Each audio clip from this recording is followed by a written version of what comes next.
My name is Heath. I am 44 years old. I was one of Jehovah's Witnesses, and I am shunned. All right, Heath. So, how'd you come to be one of Jehovah's Witnesses in the first place? Like most people these days, I was born in. My mom, her parents were contacted in the ministry when she was around 4. So she does remember Christmases and birthdays and other holidays. But after that, they were all in after that. And then on my dad's side, I am 5th generation. Goes deep. Very deep. The spiritual heritage, as you like to say. So my great grandfather, when he was courting my great grandmother, was brought in by her dad. So he was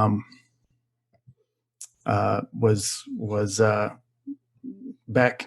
This is early 1900s when it got started in my family. And I don't origins of what we know today as Jehovah's Witnesses. Yeah, like the Proclaimers book. It was just like, yep, that's my family.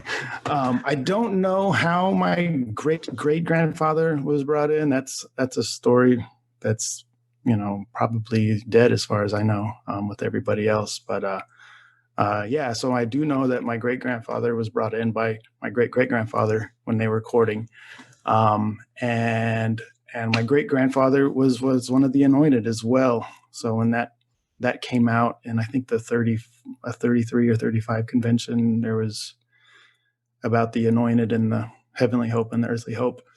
Yep. He was like, that's me. And then my great grandma was like, nope, I got the earthly hope. So I do remember them talking about that. My grandpa, I never met my great grandma. I always thought that would be weird when, one spouse has the heavenly hope and the other has the earthly hope. That's a difficult thing to reconcile, I would imagine. Yeah. And I do remember my grandma saying that her mom never had that feeling, because they all at that time they all thought they were going to heaven, and then she's just like, I don't want to. And so then that earthly hope thing came along, and she's like, oh, that's definitely for me. But yeah, my grandma was the oldest of 6 daughters and 1 son. All but one of the daughters was in, and then her only brother died in World War II. On the way to World War, he was on a boat and he never even made it to action. So yeah, freak accident on the boat. But yeah, I do remember my great grandfather partaking at the memorials when I was younger. It was a big to-do. All my grandma and great aunts, they would come from all over the country, especially at the last memorial that my great grandpa was at. Big hats. It was an event. Pictures were taken. There was we took over the hall, a little small town, big hats in a small town kind of a thing, and it was a whole thing to do. And I imagine your great grandfather was very well known. He was, yeah. So I've heard stories of Brother Noor coming and staying on the farm. Like all the COs, all the district overseers would either stay at the farm or have their trailers parked there during their visits. People from the organization, from New York, would stop through. He was a very prominent figure in his time. He was on the Pan Am tour, that big world tour that they did, visiting. I mean, they circled the globe, and there he is in his Proclaimers book with the his distinct hat that was always cocked sideways. Oh, his photo is legitimately in the Proclaimers book. Yeah. Wow! I thought you were just saying like the Proclaimers book was kind of like your history. I didn't know he was legitimately in it. Both, yeah. So wow. It was my grandma. They were all at those big conventions, the Brooklyn and Cedar Point and all those. They were all there all the time. So I got firsthand stories of all that stuff instead of reading about it. Hmm. Um, yeah. So with all these people staying at the farm, people knew him. I had done the handicap parking with my dad at a convention. This was maybe 12, 14 years ago.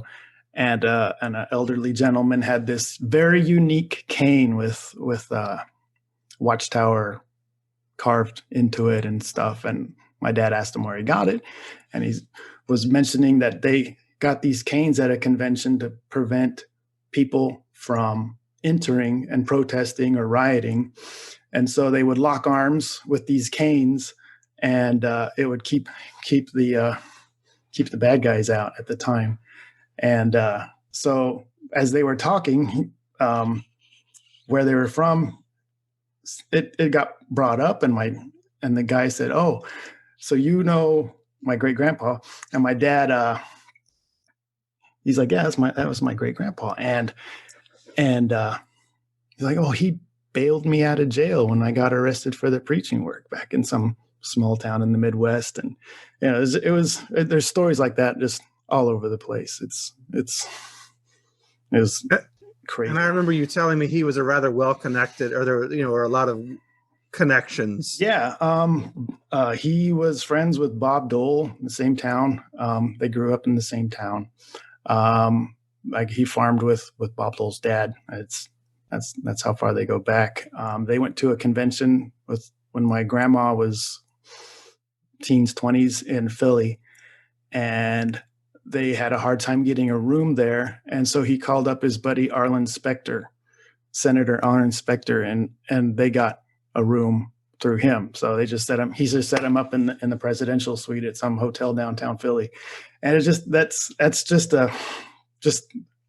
that's how I grew up. So this was full in. It was just all of my life. That was it. So I felt special. I felt privileged. Yeah, it was something. The funny thing is out of my great grandpa's 6 daughters, so only one of them didn't really latch on, but they all married out of the truth. So Really? one married in, but then was soon divorced and then married out of the truth. So everybody married, was unevenly yoked. That was all my grandma and great aunts. Well, that's very unique. That it just happened to go that way. Very, very interesting. But I mean, that being said, you all were still this prominent family. It sounds like that was, very well respected and looked up to in the area and well known. Especially if nothing else, your great grandfather was this larger than life figure as far as what Jehovah's Witnesses go. So being raised that way for yourself, with that, you mentioned the term spiritual heritage. How then did it make you see the world around you? You said you felt special, but oh yeah, it was. I mean, I felt special. It was a point of pride for our family. I mean, for sure, and we hung our hat on that. And but then I would always like, why me? Like, what made me so special? Like, not only, you can feel that with, oh, I found this religion that is the truth, and that is the only one that's gonna keep me alive when Armageddon comes. But on top of that, it goes deeper than that. It's sewn into the fabric of our family. It is our family. That is what we got. So did you almost, like if there's a tragic event in the world or a tragedy in a family, sometimes a surviving family member may feel what we call survivor's guilt, right?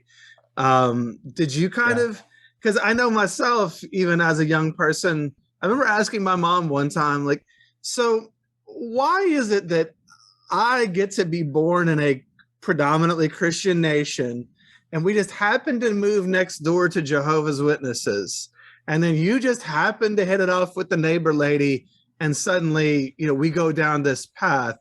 Why? Like in my life, I am not that fortunate anywhere else. Why? Like, what is this thing that I get to be so lucky when there's someone born in the Middle East with Islam, or in India who's a Hindu or something, and they not only have to overcome whatever it would take to learn the truth, but also literally transferring into an entirely different, going from Islam to Christianity. Like that's a bigger switch. Why do they have these obstacles, and why am I so special? And I almost had like a survivor's guilt around that. Is that kind of what you're saying? Definitely. Yeah. And even like my family, as far as like my dad's parents and stuff, just not great luck as far as just things would happen. My grandpa was my dad's dad was looking for property to start a farm, and the one that he wanted that was outbid for, somebody else bought, and 10 years later struck oil on it, and they retired $1 million. I mean, that's just how my family works. And then you get this other side, is like, how am I so fortunate to have this, spiritual heritage and be in this religion that's going to save my life in the end. It was definitely a juxtaposition of two different things, and it didn't mesh. And so it was even young, I was just like, how did I just get born into this? Mm-hmm. Yeah. So how did it make you feel about, what was your worldview regarding the people around you, or the world in general? How did you see your peers or the people that you met on the outside as you were just going through life? Being in a small town, I actually had, congregation friends. I have an older sister and a younger brother. So I didn't need that outside influence. It wasn't necessary. I had a lot of family, friends my age, even in the other small towns in the area. I was really close with some other families. And so that was never lacking as far as worldly. So school, I just went to school and minded my own business and did my work. I got in growing up in Kansas, I definitely got picked on, definitely was bullied because I was a runt too. So yeah, the friends in the town, there was 3 others in the congregation that were a little bit older than me. And I was born at the end of July, and the cutoff for that grade is August 1st. And so I made the cutoff. So I was basically the youngest one in class. And so being an awkward little runt Jehovah's Witness boy with retainers and glasses, and it was just a recipe to get picked on. But having my other friends in class with me was definitely a nice thing, because if they would have been a year ahead of me, I would have been all alone, and that would have been rough. But, so did being picked on in school and such, and being a young witness kid with other young witnesses around you at times, did that just kind of reinforce the us and them to you? For sure. Yeah, it was definitely us versus them. I come home crying after elementary school, just picked on, even by the teachers were not nice to me. I mean, it was strong Lutheran background ties there, and they probably knew my parents or my grandparents, and knew the history, because the roots go deep there, So yeah, absolutely, especially in a small town like you're saying. Mm-hmm. I mean, your dad or your great grandfather seemed to know everybody around him, so I'm sure your family was known. May I ask, where was, I guess, this small town? I mean, what area? Like smack dab in the middle of Kansas, Russell, Kansas. Okay. Town of, I think at its heyday was 6,000 people. It's Gotcha. probably less than that now for sure.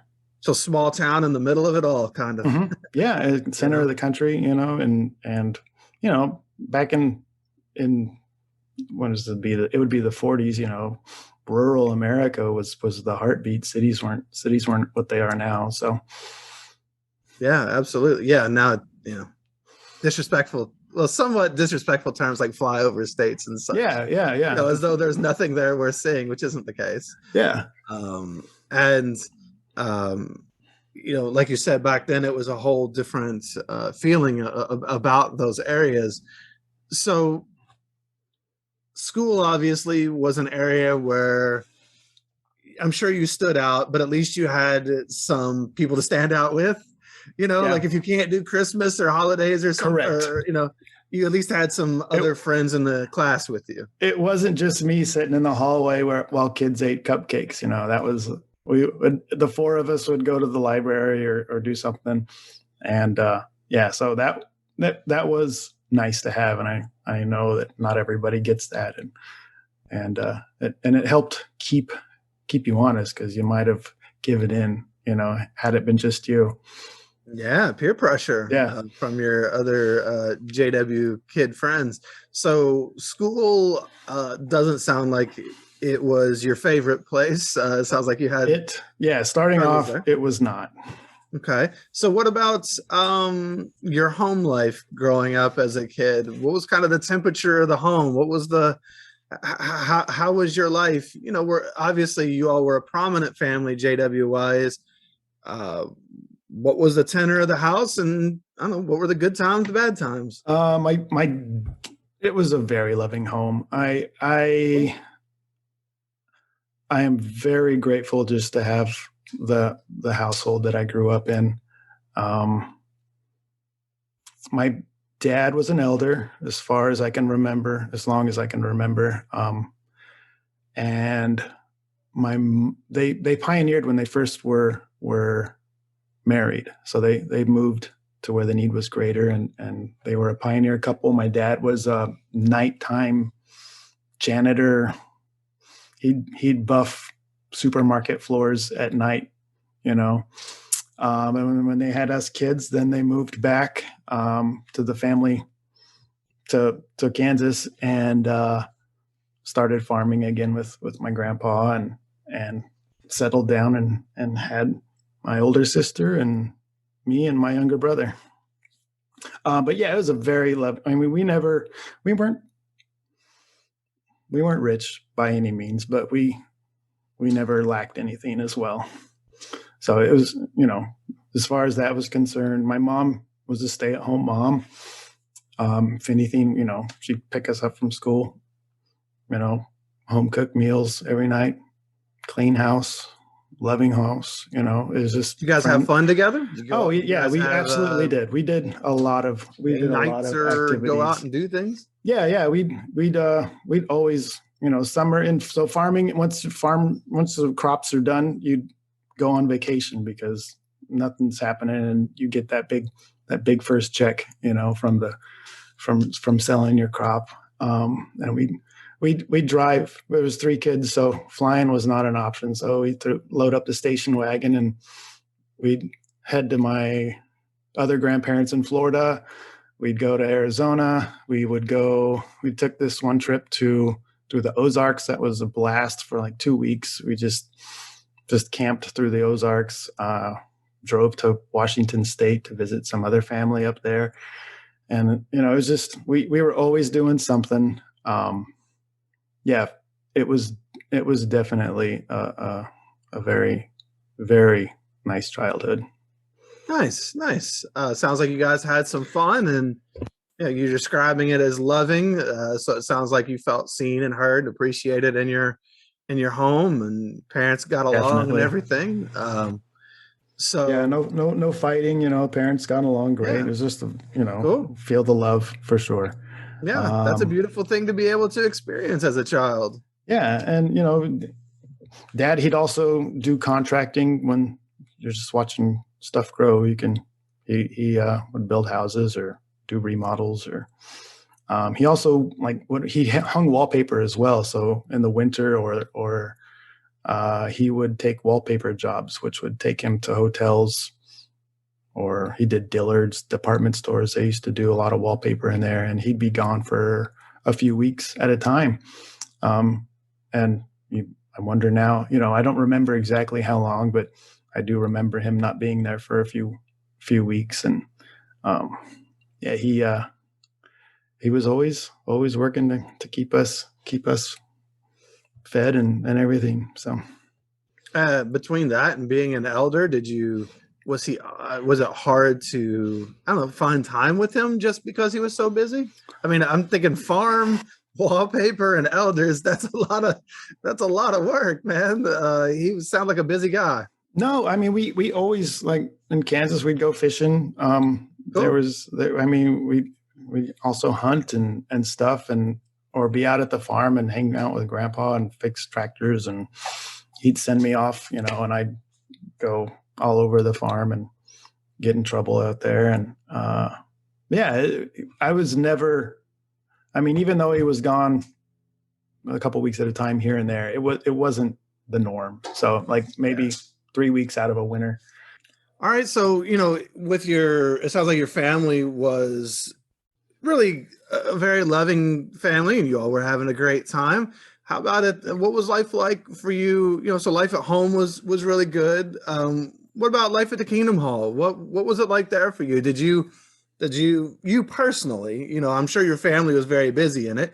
Mm-hmm. You personally, like you said, you had some friends. So did you enjoy going to the meetings and out in service and such? Yeah, I did. Like I said, my grandma was a pioneer, a regular pioneer, up into her 80s. She just didn't stop ever. Just, I don't have the energy that she had when she was in her 80s. Just she was always doing stuff. So at the hall, yeah, I had friends, see my family. Everybody was there. It was just a regular part of everyday life. Going out in the rural territories, I mean, we'd spend all day. Grandma would pack a lunch, since summertime. Just go with Grandma out in the ministry. It'd be an all day thing. I would get ridiculous amount of hours. I don't even remember what I was getting, but this is just starting out as a publisher. As a young kid. My dad was also the school overseer. So when I was able to read, he had a cancellation, and he's like, "Well, you can read. If you can read, you can read the Bible, and if you can read the Bible, you can do it on stage." So this was early in the school where you had to do an introduction, and you could interrupt yourself mid reading, and then like give points, go back to reading, and then a conclusion. And so I remember my first talk, nervous as all get out. And then my great grandpa was very proud and gave me $5 for doing giving my first Bible reading. That was pretty funny. You mean you can get paid for this? Yeah, I was like, wow. Yeah, that was just him. He threw cash around like it wasn't anything. It was funny. That was just the way he was. That's funny. But yeah, it was full encompassing. It was there was nothing else. Yeah, everything revolved around that stuff. So obviously there's the culture around it. You all had this huge family culture around being one of Jehovah's Witnesses. Did you like having the truth? Did you identify with the doctrine itself? Did you understand it? And yes and no. So I did fully understand it early off too. It was we would study, we understood things. Dad would explain things to us in ways that we could understand it. We weren't the family study every weeknight kind of people. We did a lot of it on our own. I mean, he would study with us, like, other than more like a family study, we would do like a group watchtower study for the week, kind of a thing. But it wasn't regular. It wasn't all the time. If there was, it was more like a special needs family study. So if things came up and it was like, instead of talking to all of us, it was all of, or instead of talking to each of us, it was everybody's getting this at the same time kind of a thing, until it got, more teenager stuff. Then it was more private. But yeah, growing up, it there was nothing else. That was what we knew. Um, yeah, and there was no doubt. There wasn't room for doubt. There wasn't a way to doubt. There was no internet, so no, you're not going to be able to look up anything, or yeah, questions were answered by the publications. Gotcha. So it literally encompassed your entire life. Yeah. So then I imagine at some point you obviously got baptized. I did. How old were you when that happened? I was 17, so we moved Oh from wow. Okay. Kansas. Yeah, Well, we'll get to that in a minute then, because I didn't yeah, know where that occurred in your teenage yeah. years. So we'll get to that. Being in such a spiritually strong family, I thought maybe it had occurred earlier. There would be some pressure, but so we'll kind of get to the circumstances surrounding that. Um, so let's go through then. What it was like for you growing up in this environment. We've talked a little bit about your younger years. What about those teenage years when things start changing? Or, of course, feel free to interject if there's Yeah. anything that I'm missing, any stories So that you we want to share. had moved. My grandparents retired, sold the farm. My great grandpa died, sold everything off there. And friends moved out of state, and we moved. So in 1989, I was almost 12 and moved from Russell, Kansas to Flagstaff, Arizona. Um, Mountain town, ski town, college town. It was the best thing that my dad ever did for us. It literally saved us as a family. It seems like, as far as just getting out from that small town type vibe, it was just what we needed at the right time. My sister was, she would have been like a junior in high school. I was repeating the sixth grade, so going back to being picked on in elementary school in Kansas, I was just, grades were terrible. So sixth grade, I just couldn't keep up mentally because I was not there. I was a slow learner, grower, and everything. And then so we moved to Flagstaff, and it was the best thing ever. So it's still a small town, it was a college town, so maybe 45, 50,000. But yeah, it was just an outdoor activity mecca. Um, Great congregation there. My dad knew the area because his sister had lived there for a while, so we were familiar. We had visited. Plenty of work. So he, farmer sold, so he just was doing contracting. Plenty of work up there. Still small townish vibes. Hippies, cowboys. Yeah, it was fun. So in school, they didn't care about religion at all. So my getting picked on days were over. It was just accepted, play football at recess kind of a thing. And then I finally hit a growth spurt and wasn't the runt anymore. So that also helped. And we had really good people in the congregation as far as friends, spiritual examples. Like there were some older kids that were just, late teens, early 20s that were just good people that had like eventually like moved on to Bethel or foreign Bethels, and And so their families, they were always there, and just great examples. And yeah, and some friends too. It was it was it was really nice. Um, my mom wasn't a big fan of moving out. She really wanted to stay because that's all she was born and raised in Kansas as well, and Well, it sounds just like wanted to stick around. you all had, or at least as you presented it, a fairly idyllic life there in Kansas. So I was kind of surprised to hear that you said you moved to Flagstaff, Arizona, and it was kind of the best thing that your dad ever did for you. But at the same time, the portrayal of the small town life in Kansas was a really lovely thing itself.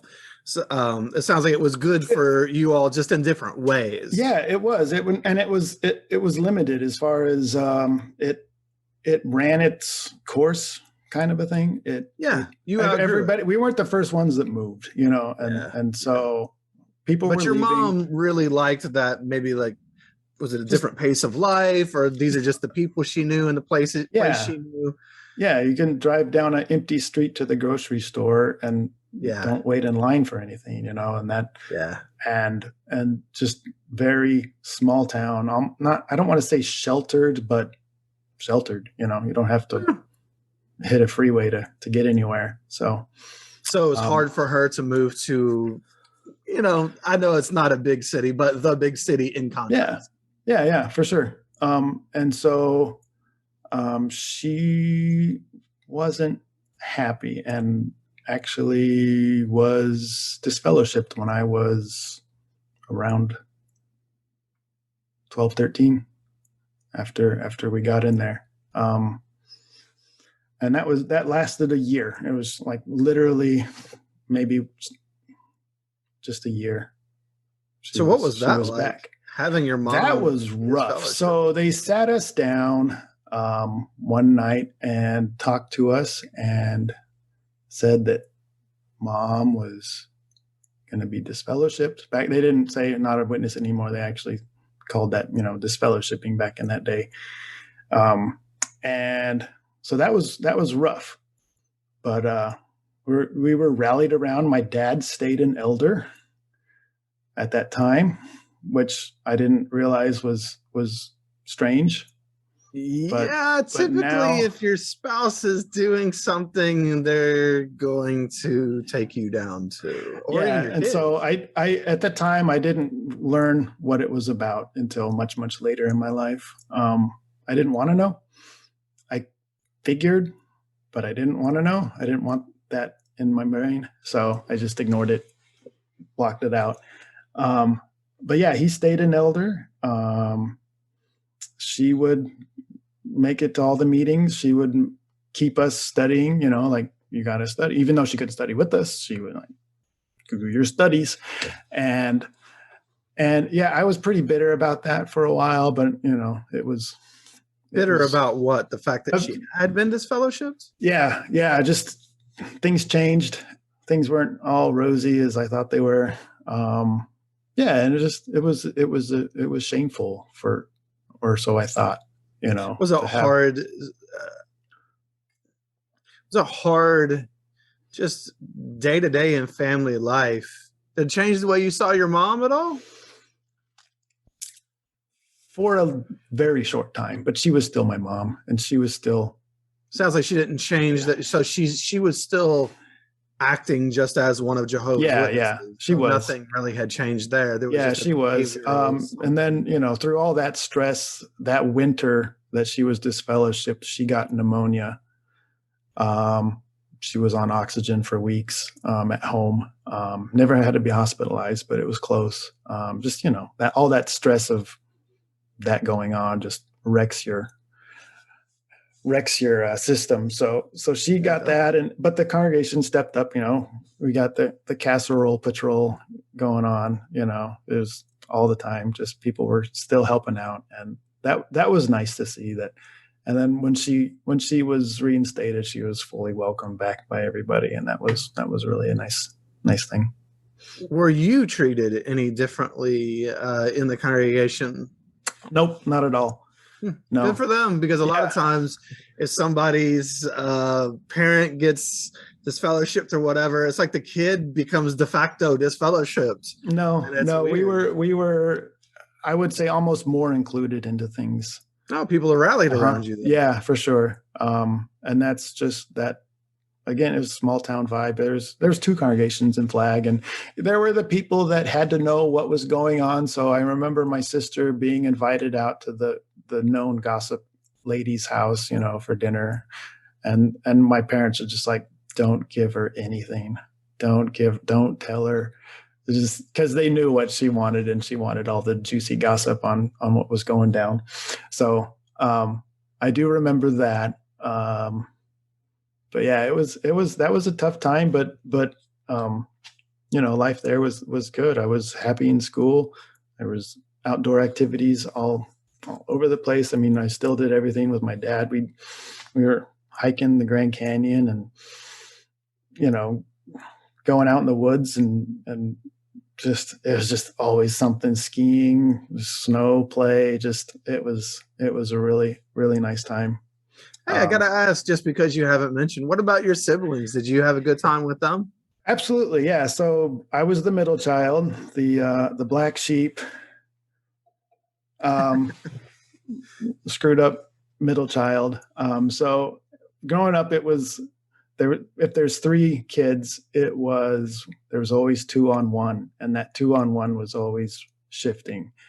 And my sister moved out. She moved back to Kansas, actually, in a different town. Um, After high school, so 92, 93 maybe, for a few years. And so I got my own room.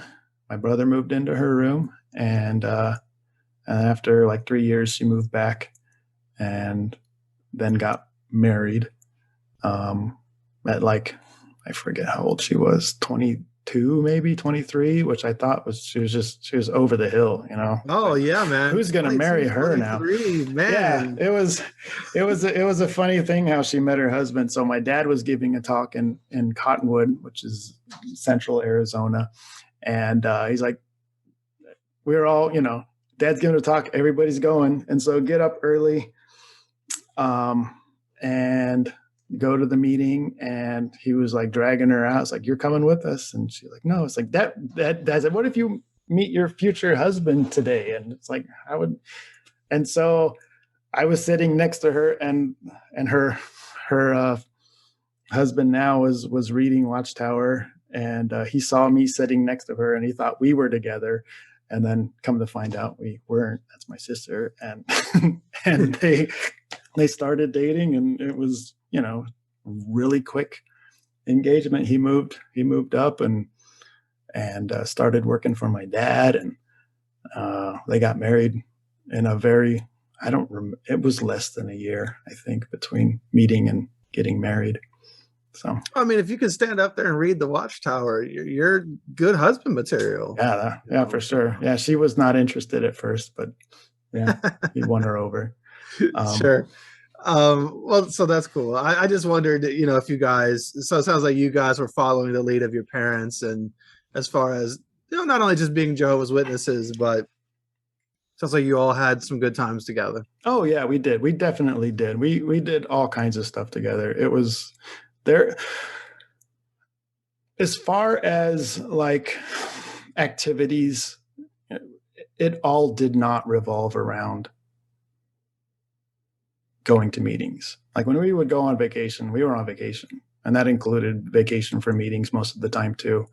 And my dad was really balanced as far as keeping that separate, as far as how would you say, like, it didn't overshadow being a kid or being a parent or in that family dynamic. I mean, there was more important things. Family was very important, and the religion was a part of it. So yeah, he was always very balanced as far as that. So yeah, it was nice to see. I've heard some of the other ones where it's just, you get beaten over the head with the Bible kind of stuff, and it wasn't that way at all. We did get punished for sure. I mean, pick a switch or get the belt. We did get spanked with the Bible once. We were on a road trip to Kansas City for one of the elders super meeting things, and we got to the hotel, and he's like pulled the Gideon Bible and started spanking us, and we were just laughing because it was super loud and didn't hurt whatsoever, and all five of us were just like busting out laughing because it's just like foam, foam, foam, and just that's it. And he used the Gideon Bible, not a new translation, so it's okay. Yeah, it was just like, like 2 hours after whatever we had done to warrant this, and then we're waiting to check in, and then we get our bags placed, and then it's time to get whapped, and it was, the heat was over, and it was just like, well, I said I was going to do this, so I have to do it, and it was just one of those funny memories. That was the same. I forget what they call it, but there's like an elders convention where they all get together and they have this huge elders only convention thing. Like where they go for training. Yeah, like the training school, ministerial training school or something. Yeah, ministerial training school. Yeah, I think that might be. Yeah, and so it was just all the elders and all the elders' families in the Hyatt, and it was Christmas time, so the lobby piano guy was playing Christmas piano songs, and so one brother gave him a songbook, and so he started playing Kingdom Melodies, and the whole hotel was like, this multi-level lobby was just like stacked on the balconies, all surrounding this piano, singing Kingdom Melodies, and it was a really cool moment. That was one of those memories that got brought up. So then, I can see like how that's got to be a pretty cool moment to be. Oh, it was. An act of Jehovah's. Me today, I cringe at that. Yeah. Especially just because I know the cult aspects of Jehovah's Witnesses. Yeah. But I understand too. When you're in it, that's got to feel special. Yeah, for sure. We were seeing Jehovah's hand. There was another instance at a convention, and going back, I had retainers to keep my teeth straight. Unfortunately, I didn't have to have braces, but at a convention, eating lunch, I wrapped them up in a napkin, ate lunch, and just threw the whole thing away because I wanted to make the rounds with my friends. And I realized I threw my retainers away. So I tell my dad, and he goes and talks to the sanitation department, and they're like, "Where'd you throw it away?" I threw it away in here. And so like, okay, so that got picked up at this time and got hauled over to here. So like if the session is starting again and we're going through the trash, and I was like, well, it should be in this section here. So we're going, and the second bag that we open, I twisted my little lunch sack that they used to give out, the little brown paper bag, and I twisted like the top up it looked like a Hershey's Kiss, Yeah. And so I distinctly remember we find it in less than 10 minutes out of 12,000, 15,000 people at this convention. And so that was brought up at the end of the convention. It's like, we are so organized that you can even find trash. You can even find your retainers. Even find retainer. Away. Yeah. Even our sanitation is organized. Yeah. It was one of those, moments again where we saw Jehovah's hand. Yes, Jehovah can't seem to stop the starvation and the wars and all the things, but he found his retainers. That is correct. I mean, get straight teeth, man. Yeah. You got to have that beautiful smile when you're out witnessing. It helped. Yeah. Nobody's going to listen to a message from. Right. Yeah. I mean, come on. But yeah, that was just, just another one of those things. So, I understand. It still feels special when you're in it, and it makes you feel good. It does. Yeah. I mean, it's still a fun story these days, but yeah. Absolutely. You found your retainers out of all that trash. Yeah. Yeah. But yeah, it's so going back, we're living in Flagstaff, and the whole circuit, northern Arizona was like a giant congregation.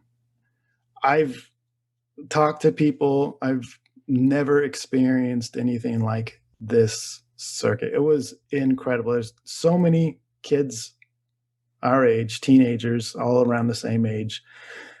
We were going to parties. We were going, like after a meeting, or we would go up maybe on a Saturday and go up to somewhere else like Page or Tuba City or Winslow and play football or basketball. We all go to the meeting, maybe go out in service for an hour, and then we go play football, with a big group, flag football, I mean, as bad as organized as you can get without, full on stuff. And we were doing that all the time. There was always something going on.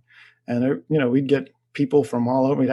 We'd have full teams on stuff, it was absolutely incredible how much support that we had from everybody, and everybody was pretty spiritually focused as well. I mean, there was lots that probably we weren't associating with, but that wasn't like on the front of my mind. It wasn't noticed. It was just these people, all elders, dads, and kids, and everybody was just at these games and stuff. Well, yeah, when you're in the cool club, you don't always notice the people who aren't in the Exactly. cool club. Yeah. Right? Yeah. That is. You're just busy having fun and living life, and it's easy to overlook or not notice those things. Yeah. You're so busy and just having fun. Yeah. Sounds like you all had a great time. Cheap. Yeah, we had a great time. Gas was cheap. I mean, some of the parties that were thrown, it was fully chaperoned. All the parents were there, and I've yet to go to a party that rivals some of these things. It's just unbelievable, fun dance times, and it was absolutely incredible. I've talked to other people, after moving around, and it's just like, yeah, we never had that. Those parties the parents weren't at, and then we had special needs talks about, Yep. And pretty much. These there parties, was no dancing here. Yeah. I mean, there was dancing maybe at weddings. There certainly weren't dance parties. Weddings there were dances at weddings, but it was always somebody always got in trouble for a song that was played or the way they danced or something. Yeah, it was pretty loose, even with, as far as we watched MTV, we listened to popular music. It wasn't Kingdom Melodies 24/7. We were of the age of music videos. We'd watch movies. We'd watch select rated R movies together occasionally as well.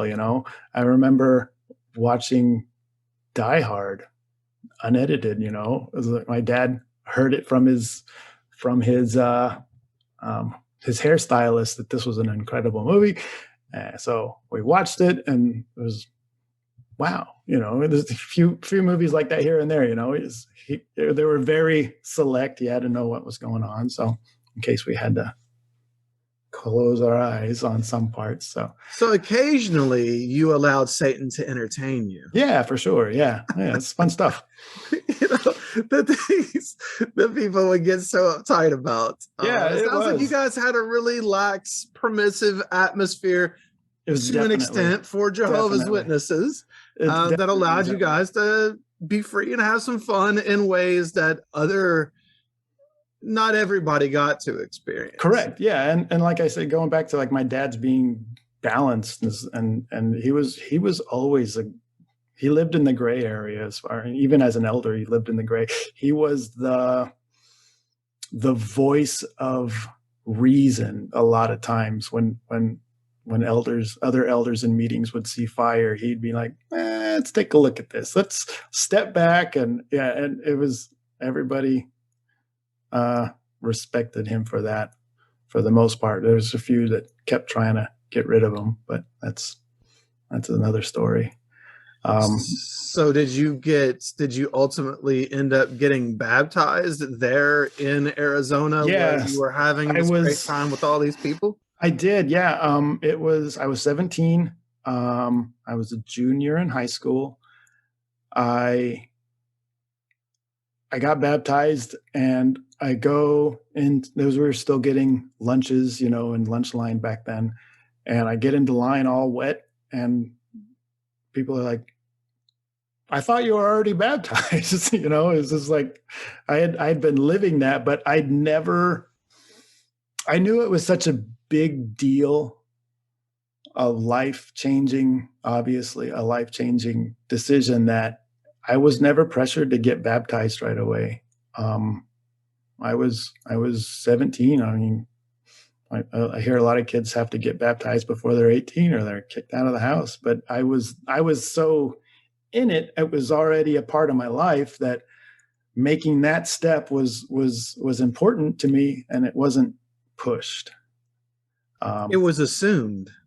yeah, it was assumed. Like my brother got baptized like a year after I did, and he was younger than me. Um, my sister, she was 15, 16.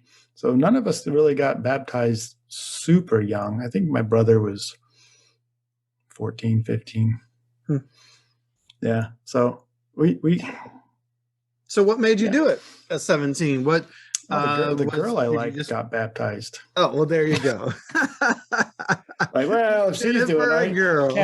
can't let that happen. But whatever. But yeah, it's just like, it's time. And it was, I didn't want to get baptized because I didn't want to make a mistake, or, being a fun, reckless kid in high school doing something, stupid. Because I had just, my parents, okay, so I had worked for my dad all summer this summer between when was it? Between junior year and senior year, and they bought me a motorcycle as my first car. It's this little Harley looking motorcycle thing. It was just a small engine, but it was my first car was a motorcycle. That's not a And very good service car. it wasn't. Yeah. And so he bought this. He wanted a motorcycle too, just to like cruise around, all the windy roads and stuff. But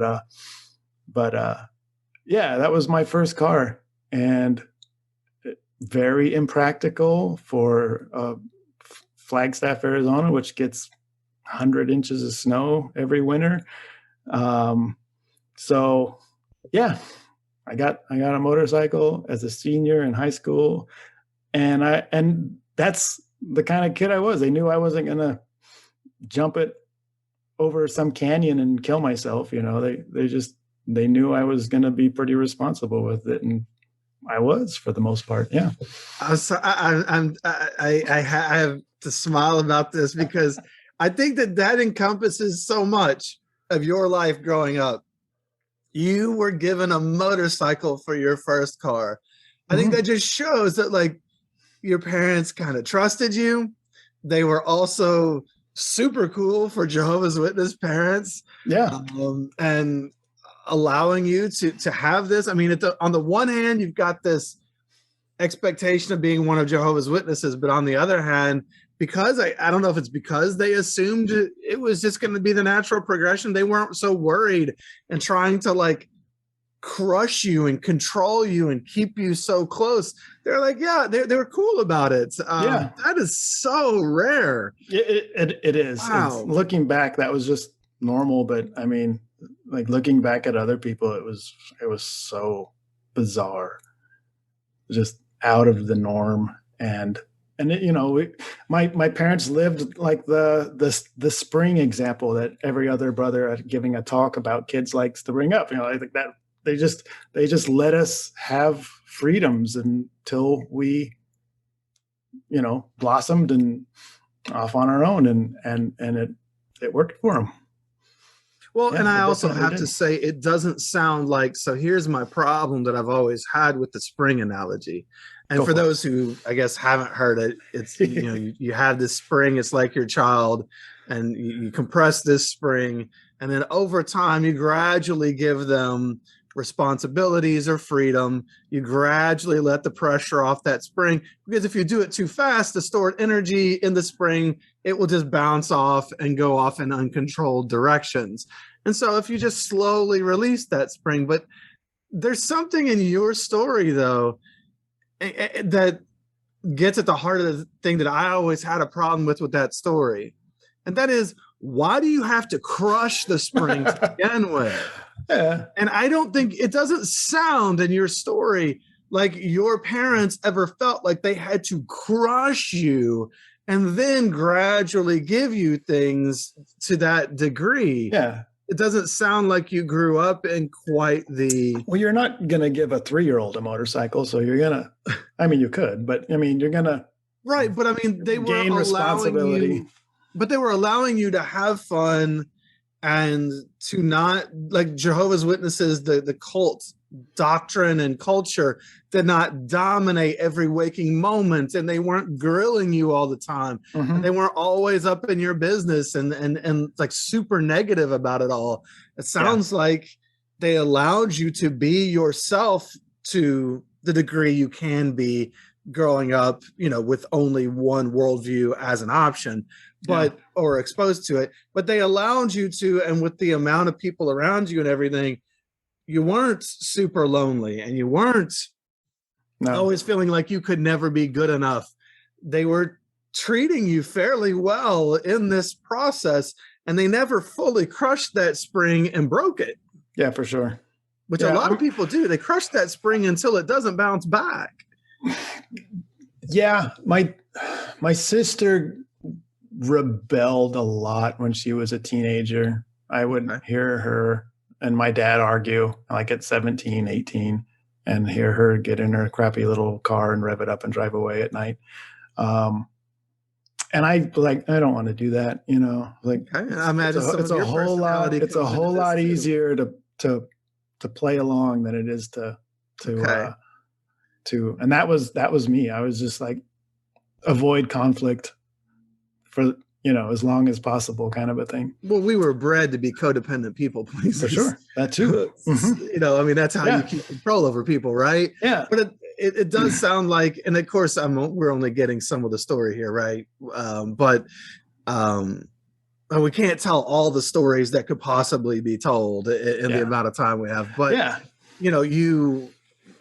it sounds like your personality, probably, or the way that you were as a kid, uh, and the way that you approach things, try not to make waves, plus the freedom that they did give you guys in that, or you at least. I don't know how everyone was treated. Yeah. For the most Sometimes part. Yeah.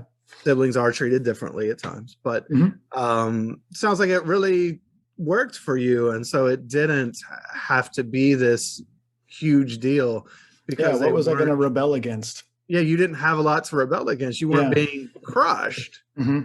Yeah. I mean, yeah. I mean, like, even like going back to my sister rebelling, it was, she was hanging out with the questionable kids in the congregation, Okay. like she got into heavy metal music. And so my dad found a Metallica tape and broke it in half.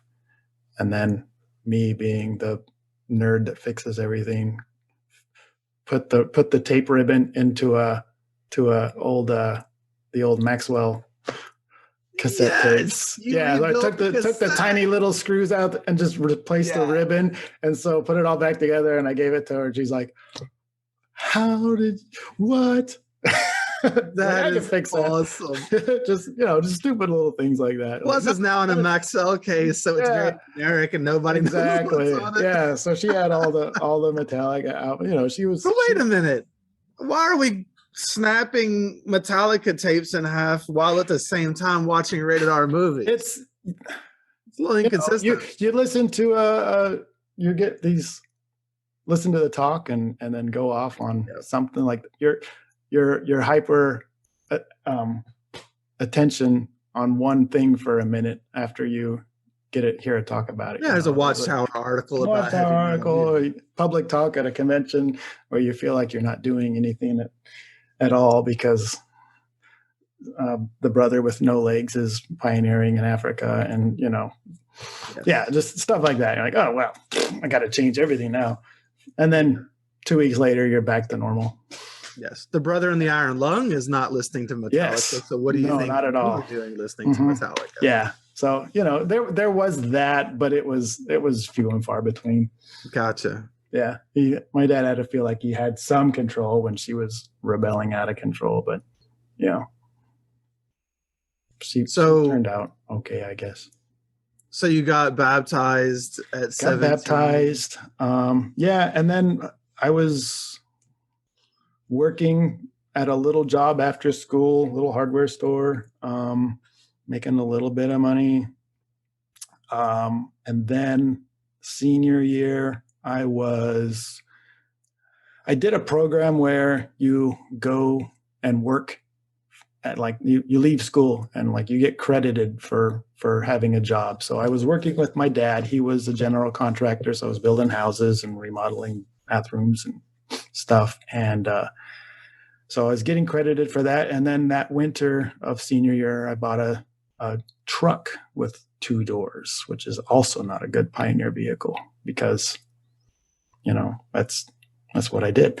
Like I did not have aspirations to pioneer. I did not have aspirations to go to Bethel, even though I was interviewed by a CEO at the congregation once. And I said, I want to go to Bethel, when I knew I didn't. I just had to say it because that's what I thought I was supposed to say. Of course. Yeah. And so I knew that's not what I wanted. I wanted to work and get married and have kids. And that was my dream at 18. So, I don't know if that was me or if that was who I was programmed to be. It was a gray area. How do you find who you truly are when you're programmed to be something? Well, what other options did you have? Your life is prescribed for you as a Jehovah's Witness. So yeah, exactly. What are you going to do? I mean, you weren't going to travel the world having different experiences and exploring different cultures and religions and different cuisines. You weren't going, the witness lifestyle had to be first and foremost in your life. So you get married, you have kids, you have a normal little JW family. Yeah. So like straight out of high school, I was working full time for my dad. I didn't pioneer for the summer. I worked. I didn't plan on going to Bethel, so I wasn't pursuing even being a ministerial servant. That wasn't priority for me. And nobody was pushing me to do it either. It's just not what I wanted. So I was working, seeing a girl. We liked each other. And that was the form of dating, because she was like a senior in high school and I was out of school. So I could get married, but she couldn't, even though we were like a year and a half apart maybe. But yeah. And so this was the same group that we would hang out with all the time. We'd like hold hands under a blanket while we had like a Nintendo 64 Mario Kart party at somebody's house. And that was the extent of it. But I do remember when she graduated that there was, because my pod of people, like my 5 guy friends, my brother and 3 others, we were just this group that just always were together, always doing things, driving our stupid redneck trucks all over the place and, just having fun as kids do. And so when she graduated, it was a meeting night, but it was made known to me that there was going to be a special needs that night about us, about all these of age kids that are starting to date and like other people, and the seriousness of it. And I was told without being told that I should be there for this.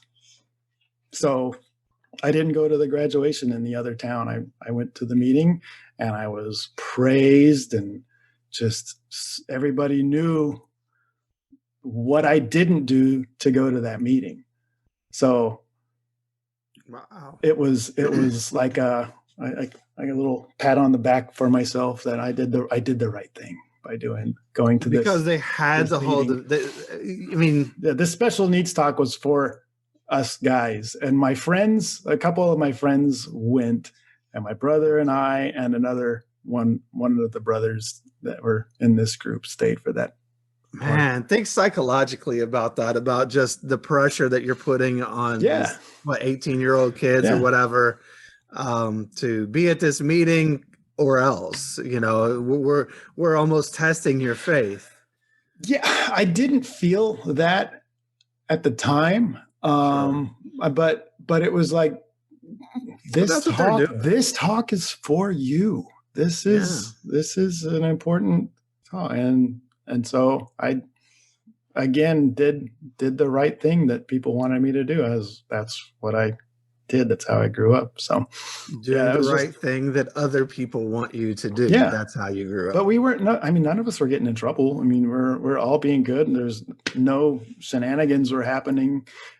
Parents were always around. There was no behind the scenes things.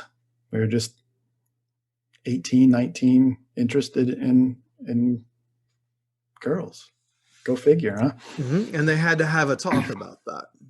Yeah, they did, because we could get in trouble if there wasn't chaperones around. So I did get praised for that. Actually, like the girls' parents would love them. They're great people. They were very impressed that I went to the meeting that night instead of their daughter's graduation. And so I actually won more points with them than actually going. So yeah, who knew? I just want to say, it's just like, this is all so crazy. Like, when you really think about it, because like her parents even were on your side, because it's like why is this even a discussion? Shouldn't you be able to just go to a graduation? Yeah, I was putting spiritual things first. Like, there doesn't need to be talks, and we don't have to involve people's parents. This is all control. Yeah. And it's so out of control. Yeah, it was. Yeah. And so, it was, nothing ever came of it, but anyway, that was just an interesting. Allow me to break in here for a second. This channel is made possible by you, the listener. If you appreciate what we're doing here, please consider supporting at patreon.com/shunned, or leave a review on iTunes or other platforms. Like and subscribe. All those things help the channel. If you're looking for merch, you can go get some Shunned swag from the shunnedpodcast.com website, or reach out there to be on the show. If you're looking for more ex-Jehovah's Witness content, I'll recommend my first podcast called This JW Life. You can find that on podcast apps as well as YouTube. And if you're feeling stuck in life, struggling to find happiness and community, maybe you're haunted by the past, beating yourself up, unsure of who you are or what you even want out of life now that you've lost this one identity that was given to you by a cult, reach out through my other sites like xjwhelp.com, that's exjwhelp.com, or storyworkscoaching.com. And let's see about working together to help you find a life that fits you and who you are, maybe for the first time ever. And now, back to our guest. But we're also letting you know, like, you think about those talks, it's also just letting you know, like, we're watching, and we're paying attention to you. And even the praise is kind of like, I'm patting you on the back, but I'm also watching your back. Like, I know what you're doing. Yeah. Mm-hmm.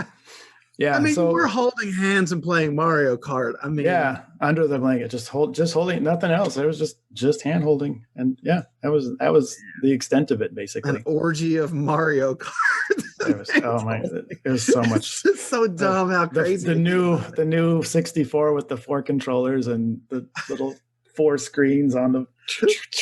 Like, which one? Oh wait, I'm racing the wrong guy. Yeah, it was some fun times, but yeah, so Yeah, but your eventually, kids are so innocent, and you're being treated like you're not. So yeah, yeah, yeah, it was all fun times. I mean, it's just part of being a kid, and sure. I was allowed to be a kid, so I do like that. But eventually, I did start dating somebody, and then 6 months later, got engaged, and 6 months later, got married, and that was a whirlwind. It was just, yeah, she didn't want to date me at first, but then I persisted, and she gave in, and then we got married, and that was that. Yeah, and it was an elder's daughter. Well, it wasn't the Kobe. It was the presiding overseer back then. It was his daughter, and so we played her. I was friends with her dad and brother before her, so like we played football and basketball together, and I was good friends with them, and I was interested in her because I did parking. I After school, so the week of the circuit assembly, after school, I got on my motorcycle and went to the hall, and um, was doing parking for the Pioneer School meeting the week of that thing, and was chit chatting afterwards and listening to music in another friend's van while his wife was in the meeting, and then he was friends with this my future wife, and yeah, got to interested in that. So yeah, invited her to some things, and she said no, and then a few months later I asked again, and she said yes. So yeah, we got married. I was 21. I was 21 when I got married. She was a month younger than me, so you know, Dangerously close to 22 and being over the hill. true, true. It felt, yeah. So, and me and all my other friends were getting married at the same time. Seemed Sure. like we were all like best men in each other's things and stuff. So that was uh, that time. So got married, struggling, working. She moved. I moved out of my house like the month that I got married. I mean, I was living at home and had no idea how to run a household, had no idea how to do any of this stuff. And we learned You together, didn't and, either, and did it she? was, no, not at all. No, she was very sheltered. So the opposite of me. And even when I asked her to get married, I did not ask her dad at the time because she was so sheltered. I thought I was like rescuing her from a situation. She lived 80 miles north of where I lived up on the reservation. And, um, her family moved there to help where the need was greater. But she was so sheltered. She was never allowed to drive and see me on her own because it's a dangerous highway. So I felt like I was getting her out of this situation where she was rescuing the princess from the tower kind of thing. And come to find out that wasn't the best move because we both had a lot of growing up to do. Well, sure. All Especially, Jehovah's Witness marriages, all of them are set up to fail. yeah, yeah. I mean, it definitely was. And then a couple years later, we had a kid. You know how that happens. Yeah, I'm So aware of how it happened. yeah, yeah, yeah. And so you're also not careful, and we wanted kids, but it was not planned or anything. It was just very unexpected, and yeah, and then so we had our second anniversary when our daughter was back in the she had like a month after she was born, she got RSV for a bit, so she was in the hospital. So we had our second year anniversary in the hospital with our newborn, and yeah, that was I still am at awe at being so young, married with a kid. And I tell people that I have a almost 21-year-old child now they're like, what? like, how did that happen? Like, well, I got married young, and like, how young? But yeah, it was. But let's think about it, because it's not just you being 23 years old, roughly, having this daughter. Mhm. It's you and your wife. I mean, let's admit it. You were immature 23-year-olds, from a, Very much so. knowing how to live life perspective. And, you, neither of you had really even been out on your own or been exposed to much. Both of At you were all. Yeah, isolated no, in no. Yeah, ways. yeah. We moved out of our homes, our parents' houses, into a little tiny apartment, Yeah.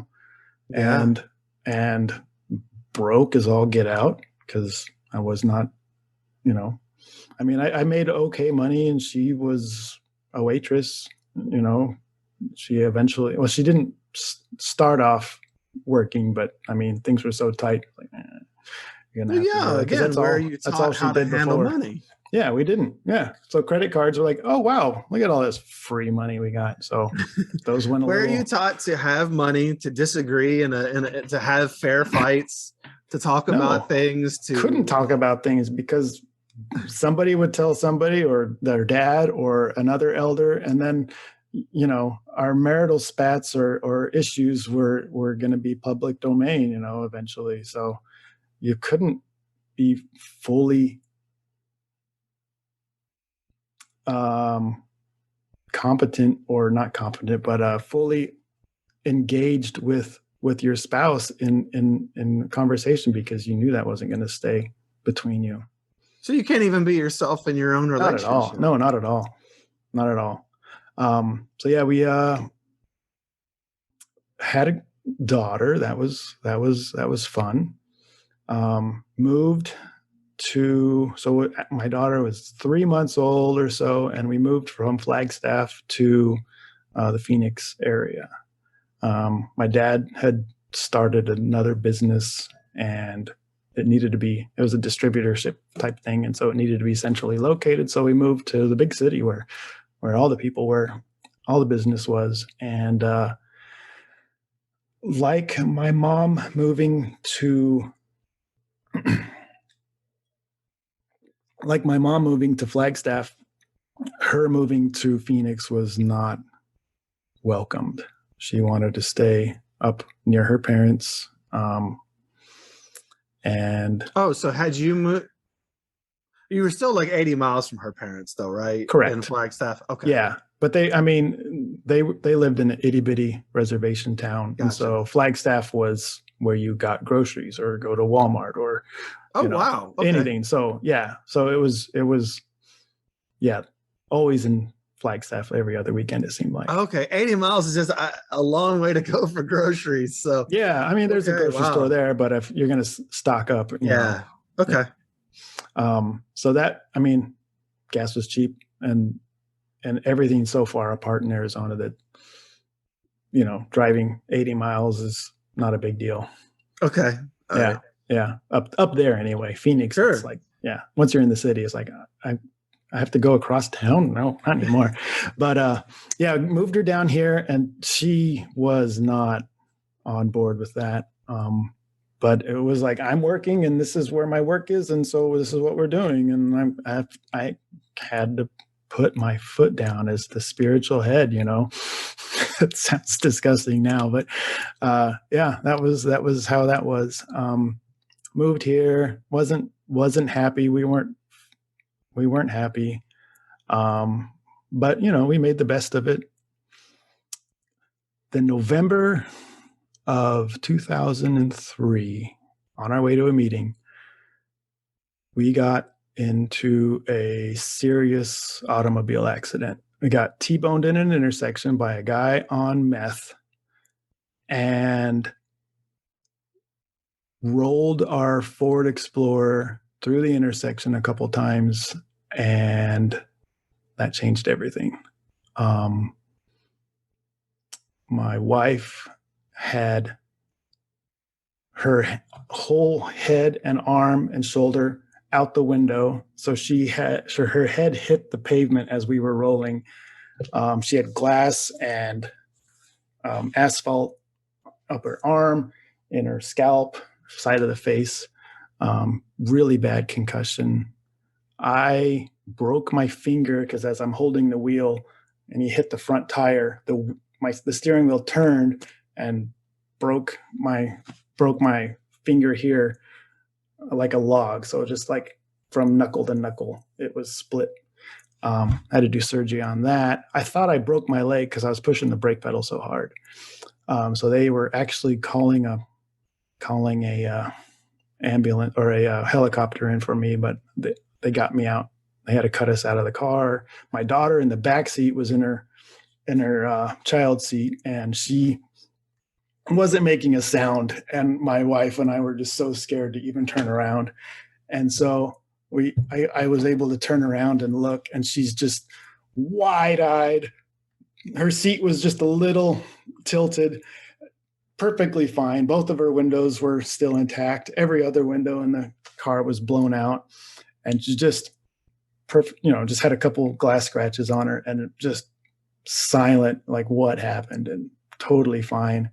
But we weren't. So we went to separate hospitals because the guy had his whole family in, and they had to all go to different hospitals. So they took us to hospitals all over the metropolitan area.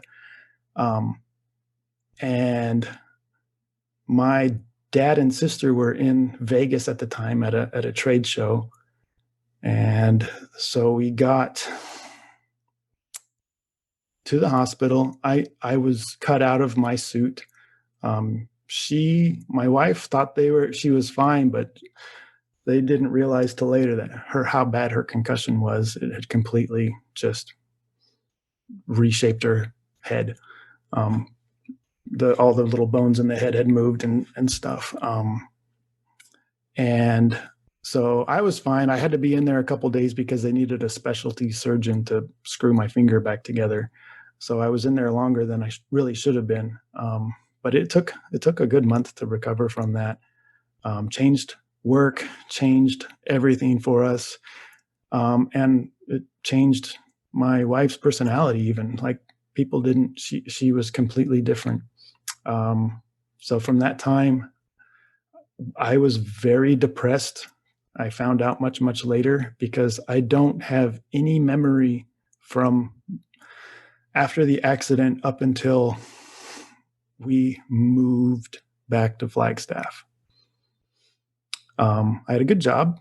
I was working. Things were okay.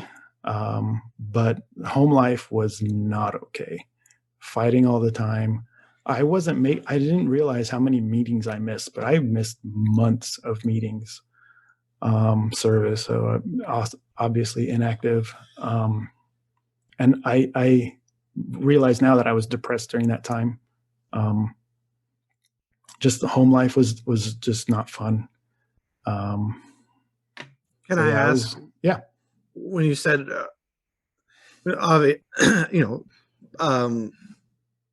there's the concussion aspect of it, and just our brains do control or do have an impact on our personality and such. Mm-hmm. So when you're saying that her personality changed, are we talking just more irritable? So we'd have an argument, and it was the saying, "Don't go to bed with you in the fight thing." Yeah. And I was like, I worked all day, I'm really tired. So then I would just be done talking at 1 a.m. and like, I gotta go to bed, and just in the argument, if I won or lost or gave up or something just like, okay. And we would settle on something sometimes, and then the next day it was like she forgot everything that we had talked about, or it was a 180 from what it was. And I was keeping after a while I was keeping records on things. It was like, is it me? Is it her? It's like, I don't know. So yeah, it was it'll make you doubt your reality. Yeah, and even people, I was too close to notice, but people were like, she's not the same. She's just, things aren't the same. And this goes to show too, how our brain and brain chemistry and brain structure and such, it does impact the way we are in life. Yeah, and she was having brain a very hard time. She was getting migraines all the time. Just poor health, and just it was just a rough time. So we weren't happy. I was driving. It seemed like all I did was drive around the valley. And I remember it was during the golf tournament here in town, and traffic's crazy. Um, it took me almost 2 hours to get to a job just across town because of traffic. And it was like, was like, and then from that job, I remember going to Flagstaff, and it took me longer to get to the job than it took me to go from a job in the valley all the way up to Flagstaff, which is 120, 140 miles away. Like, so we just decided to move back. Things were good. It was, we moved back to Flagstaff in 06, like May of 06. And I remember everything after that. It was like my depression. I didn't realize that memory loss was depression until much later. But yeah, I just remember everything from that day on. And literally that day on is just, I've met people during that time between the accident and moving.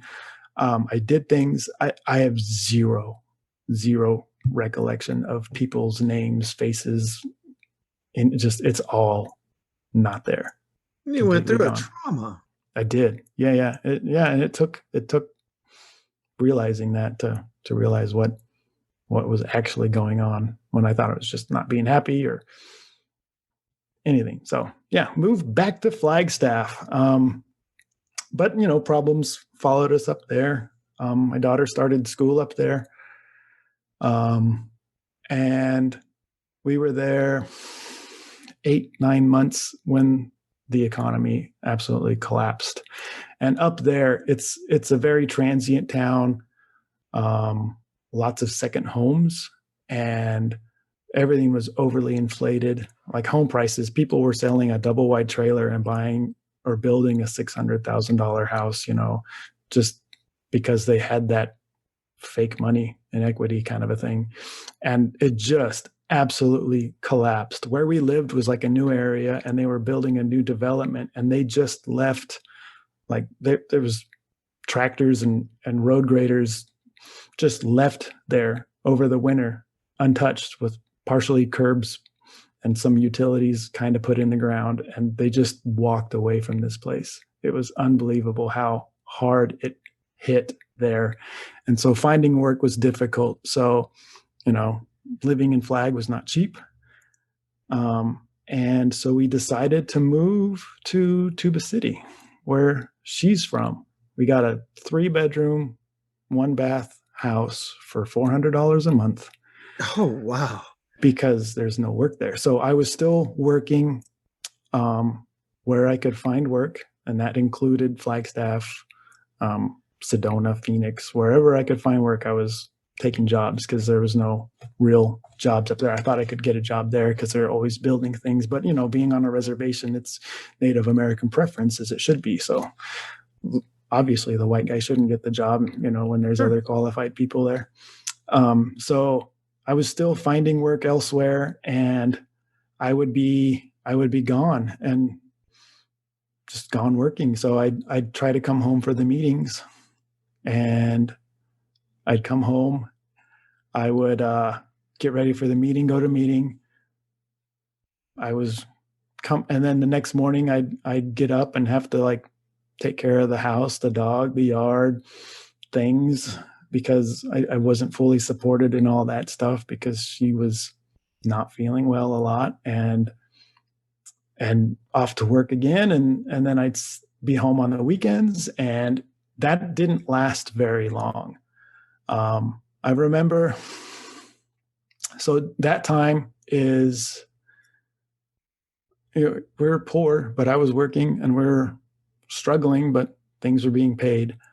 And so there was, it was elk season, and in Arizona, you got to get, it's a lottery, for a tag to be able to hunt. So I got drawn that year. And so I was working on a Thursday in Flagstaff, and I was staying at another brother's house in Flag that had been going through a divorce at the time. One of my core five that I grew up with. And he let me stay in his spare room. And when I was working in the area, so he's like, I'm just going to stay here because I got to get up before sunrise and go out and do my thing out here. So I'm not coming home Thursday night. So I missed the Thursday night meeting. It's a bad idea. And stayed, and then stayed in Flagstaff that night and went hunting, and then had the next meeting. I think it was the next Thursday because I missed that Sunday as well.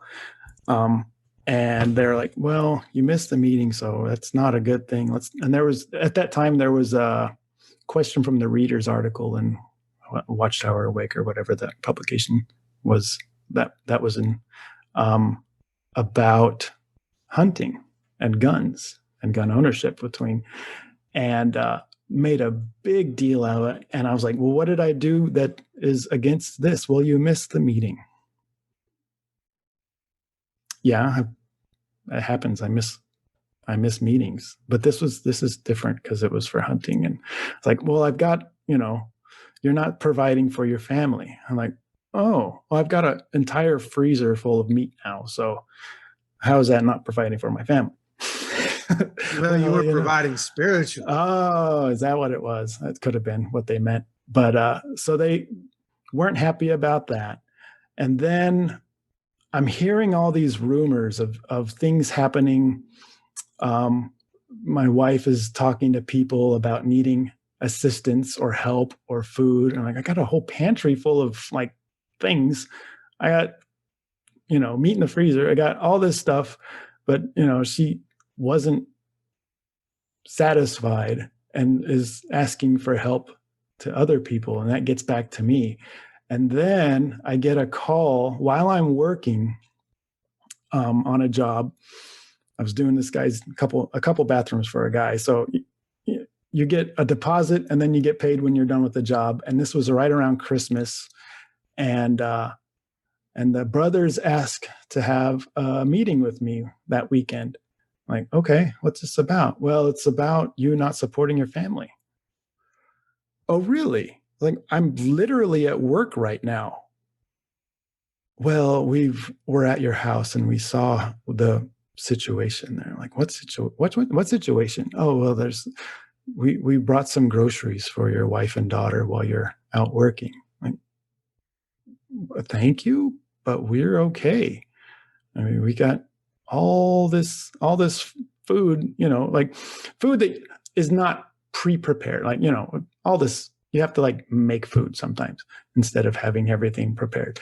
But they met with me that weekend about me missing a meeting for elk hunting, and I've come to find out it was a judicial meeting. So wait a minute. Yeah. How can it be a judicial meeting? There's nothing scripturally wrong with that. Well, they got me on willful non-support. I was like, well, what's willful about it? I'm working. You went out and got food for your wife. Correct. So, and kid. Mm-hmm, yeah. This was a whole conspiracy to get me out. We lived across the street from my father-in-law, who was the Kobe. He didn't like me. He didn't like me. He was done with me. I, wasn't the best at being a spiritual provider because I was really working at trying just to provide. There was issues with during that time I was depressed. I was looking at pornography and was found out. And so if anything would happen, my wife would just leave, like just go back home for extended amount of time, even pull my kid out of school and enroll her into school at her parents' place.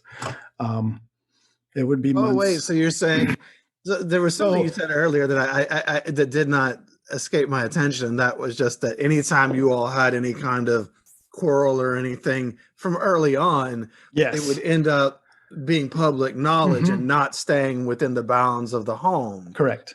So it sounds like once you moved up there closer to her folks, Yeah, she could just run to them all the time. she moved back. She just went straight back in the womb, just reattached the umbilical cord and was Yep, where she was that comfortable happens a and lot. wanted to be. And she didn't need me anymore. I mean, if her mom and dad were there and providing for her and doing all these things, and I was just second thought. Um, and so it wasn't happy. And they got me with willful non-support. And then they deliberated that's when I realized it was a judicial meeting, as they deliberated because they brought another brother in from another congregation because my father-in-law was the Kobe and her brother was another elder, and other people like they brought in like half of the congregation, and so they're all chummy and I'm odd man out, and so they brought in another brother to be in on this meeting. So they realized like, well, we're going to talk about this. So just go sit out. And that's when I realized it was a judicial meeting. I thought it was just like Well, I bet your a stomach friendly dropped. That neighborhood. had to feel really bad. Oh yeah. I was like, oh my gosh, this is serious. So they deliberate and say, well, we've decided to show mercy, I believe is how they said it, and not disfellowship you. I'm like, I didn't even know that was on the table. Like, are you kidding me? And it's like, how am I being willfully not supportive of? I'm still working. Yeah, we're broke, we're poor, because everybody is right now. But we're still just scraping by. So after that, that was end of November, 1st of December or so.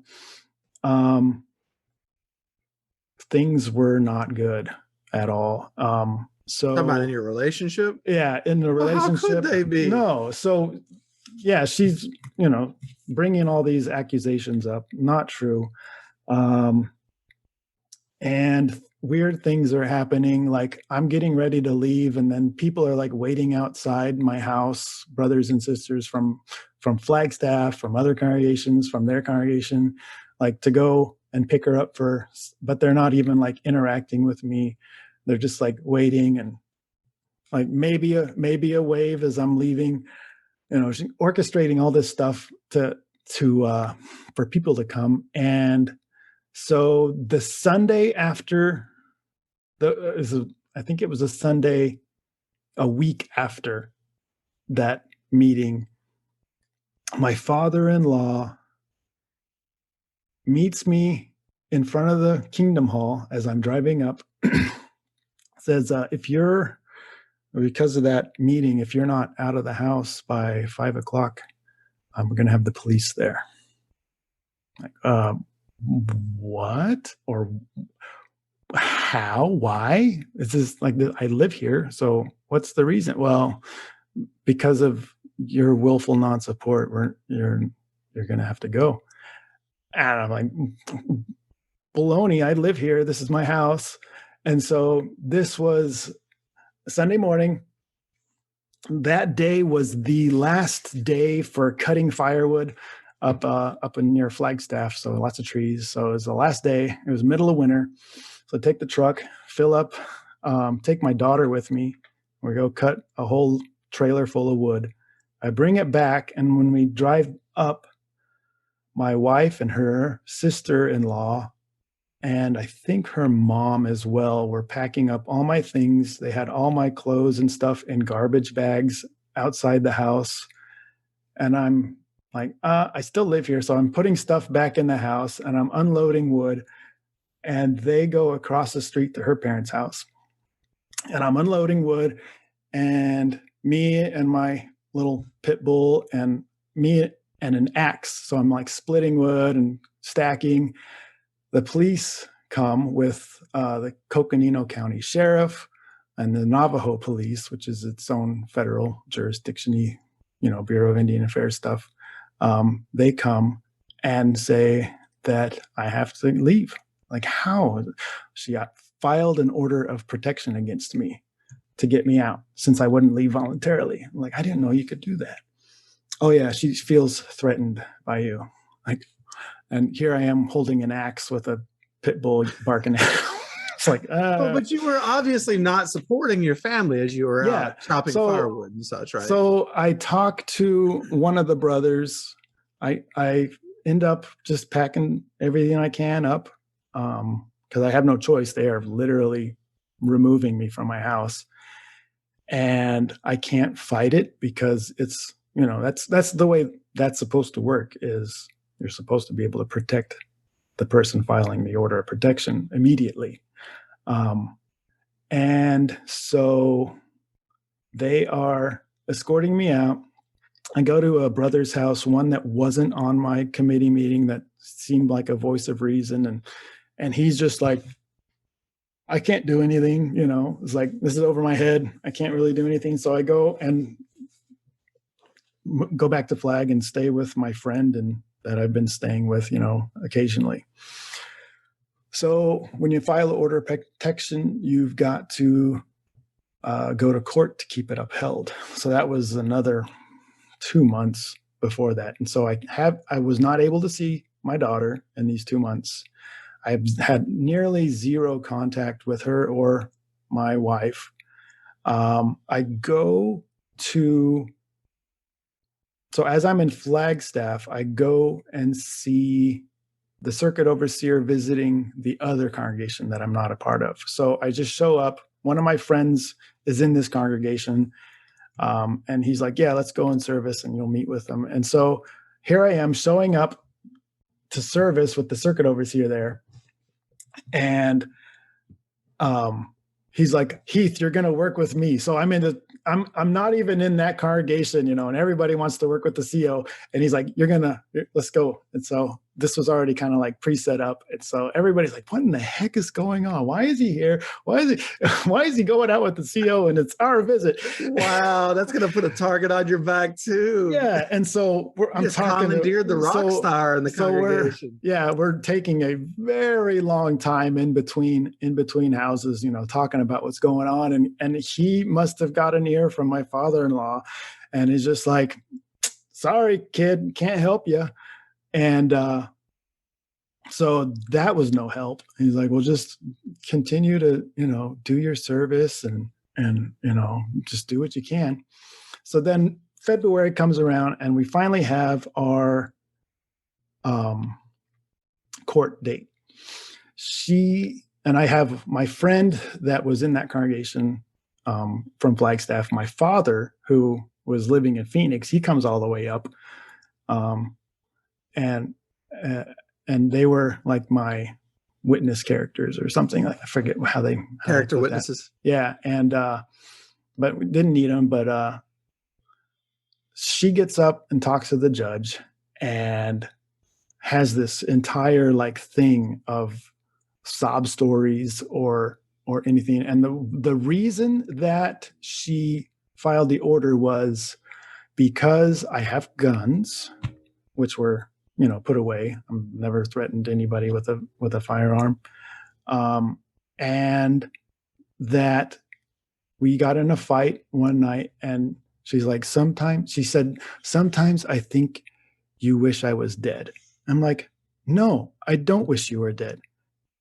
If I did, you would be. But saying that is like, because you're alive, I don't want you. Like, obviously I don't want you dead, but it sounds terrible, yes, but in a heat of a moment kind of argument, yeah, things slip out. Wasn't the smartest thing to say, I agree. But yes, I did not want her dead. And so she did that, all these other sob stories. And then, so as I was in court, I was writing the things down. I was like, okay, this is what happened here. This is what happened here. This is what happened here. Everything just like an explanation for everything that she brought up. And the judge was like, so can he see his daughter? I was like, oh yeah. She's like, oh yeah, that's fine. That's not a problem. It's like, the judge goes, I thought he was a threat. Yeah. Well, no. And so the judge just basically just threw it out. She's got so mad. The judge is like, this is not what family court is for. This is not how order of protection to get somebody out of a house because you don't want to live with them. Do you have a way of doing family support through or family counseling through your church or anything? I would recommend you do that. And I'm like, thank you, and leave and take my daughter, and we go have the day. But just to be safe, the judge like have pick up and drop off in front of the court or the police station for I think it was like 3-4 months or something like that. And so all, rights were restored for a while. The judge was very mad at her for doing this, and so we're still separated. And I'm finally able to see my daughter for this time. I finally eventually moved back into. I lived with my parents for a while in Mesa, here in the Valley, Phoenix metro area. Get job, work, picking my daughter up every other weekend, doing everything I can do to get back together with my wife. But I'm still stripped of privileges since that judicial. I was reproved, so I have no privileges, but still doing everything possible to get back together with my wife. Just seeing her every weekend, being the nicest person ever, doing lots of fun things with my daughter like I wouldn't normally get to do, kind of a thing, if just everyday life, or every other weekend is just fun. And then drive. We meet halfway most of the time after this protection thing got resolved, and thrown out basically by the judge. But so during that time, living with my parents, she's still in the house. She eventually moves in with her parents when the guy wants his house back. He's like, I want my mom to live here. So she has to move out in with her parents. So 2 grown people with a kid living with their parents and then I'm like, do I get a house here? Do I get a house there? I'm like in this purgatory limbo of relationship. I'm married, so nothing is, I can't do anything. So years go by. About a year goes by, I get my privileges back. I'm like, well, thanks. They shouldn't have been taken to begin with. And then right before that, the district overseer visits our hall after I write a letter to the Christian Congregation of Jehovah's Witnesses. Because obviously with my family, I know some people. Mm-hmm. I call a brother on the law department that's really good friends with my family. He's in a foreign country that he can't disclose, working on things there. And so he tells me what to do. And so I write a letter, they write back, and about all these things, and about how my father-in-law basically set a coup to get me out and get me almost disfellowshipped and away from his daughter. And it was a whole setup. It's like I was screwed the second I moved there. So the district overseer visits this congregation I'm in Mesa. The next week, he coincidentally is in Tuba City visiting that congregation where all this went down. Like, oh, that's odd. And I've got, my friends here that I was with before, and a brother that had moved in through the Special Pioneer Program was here. When Bethel kicked out all these brothers that were gonna, eventually get their pensions and stuff. He's a Special Pioneer. Tuba also had a Special Pioneer living there, and they're friends, so they talk all the time. And the one Special Pioneer was on my judicial committee meeting. And so after I get my privileges back, when the district overseer comes and then visits there. It was around the circuit assembly time, and my father-in-law was the circuit assembly overseer. Mm-hmm. He's a And powerful guy himself. suddenly, 2 weeks before the circuit assembly, he is not an elder. Oh. And friends that were on, having parts like, your father-in-law just got removed as an elder and isn't on the circuit. So they're scrambling, and I'm getting word of this, and I'm like, oh, I got him removed. And because all these things are happening, between district overseer, the special pioneers talking, and stuff went down, and he was meddling in other affairs, like my marriage. He's meddling in my marriage, and that didn't fly, and he got removed.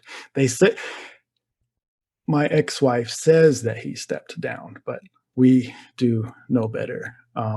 So yeah, all things are good. Still not back together. It was going to be, I think this would have been the 10-year anniversary. So like 10-year anniversary, I go up and surprise my wife at work. It's like, let's go off and have a weekend, anniversary weekend, and get back together. And she's like, nope, not going to do it. And, I'm trying to get back together with her every time I see her when I pick up my daughter. And years go by. She's throwing a go away party for some friends in Flagstaff that are moving out of state. And so I hear about it, and it's open to all of these people's friends. I'm like, well, I'm one of their friends, so I'm just going to show up. So I show up. Nobody knows I'm showing up. And it's like a giant lead balloon with me being there. It's just not happy to see me. All my friends from Flagstaff, hey, great to see you. And her family and her are just not happy. I just got cold shoulder the whole day. And that was it. That was just over 3 years being separated from my wife, and I am done. I just cannot try anymore. So I just give up. I'm like, you were the only one trying, right? I was the only one trying. Yeah. Everything was met with nothing. And I'm doing everything spiritually that I'm supposed to do. I actually like auxiliary pioneered for the first time. I'm giving parts on the meetings. They're building an assembly hall. I'm there every weekend on that committee, on the assembly hall build committee, which is like a huge privilege. You get to work for free so they can have property. But yeah, I'm doing all this stuff. Good name, everything's going well. And I can't do it anymore. So I've done everything possible, and I just give up trying. So from then on, meeting to pick up and drop off my daughter is just very cordial. How you doing? Good. Okay. See you Sunday. And pay her no attention, not trying to get back together, not being super nice and trying to court her again. And that summer at the district convention is in Tucson. I'm working on myself. I'm in shape. I'm happy. I'm done trying. And then I'm doing parking lot stuff at this convention. I'm working full time. I go down Thursday night after work. All my friends and family got there early. I didn't. So I roll in, I go grab food at one of my favorite breweries that is down there, and strike up a conversation with a waitress that just ended her shift. I'm watching baseball, eating dinner, drinking a beer Thursday night. And a really, really interesting conversation. Her dad was a witness. And we start talking about everything from being a witness to string theory to evolution to the Big Bang theory. I mean, just we go all over the place, and just the most stimulating conversation that I've had. I tell her, she's like, "What do you think about this?" And I do tell her, and she just, okay. And instead of like arguing or having to agree or disagree, just just a very interesting conversation with this person. And she goes, "I'm working Saturday too, if you want to come by," because she knows what the convention, everybody in Tucson knows, because they have so many conventions there every summer. It's like the biggest thing of money that comes in through tourism down there. So I go to dinner with friends and family after the convention, like you do, and go back to see her Saturday after all that stuff. So yeah, it's Saturday after the convention, after dinner with friends and family, like you do. And I go back to this restaurant and continue this conversation. And I get a phone number, and Sunday I'm working parking lot duty, and I shoot a text over. It was really, I'm at a convention and I'm texting a worldly girl, and I was like, see what happens. And, "Oh, good to hear from you. La, la, la, la, la." And so 2 weeks later, I go back down to Tucson after a week of phone calls and conversation, and have a date with this person. And I didn't feel bad about it. Things went well. Went to sushi. I stayed the night at her house, but nothing happened that first night, which was like, I think, more of a turn on for her than anything. But, I was being good. I didn't want to do anything. And then the next time I went down, then things happened. So here I am living at my parents' house, going to Tucson every other weekend to see a girl. My parents probably have a clue of what's going on, but don't want to confront it, because where's Heath this weekend? One weekend I'm getting Ashley, the next weekend I'm not there. So I'm sure they figured something was going on. But this goes on for like 3 months. And I haven't told anybody, obviously. And then it was around this time when this girl asked me, like, what are we? What's going on here? Is this a thing? Are you going to get divorced from your wife, or what, this, that? Like, I don't know. And she goes, "Well, you figure it out." And so I was like, "I'm not going to see you until you figure it out."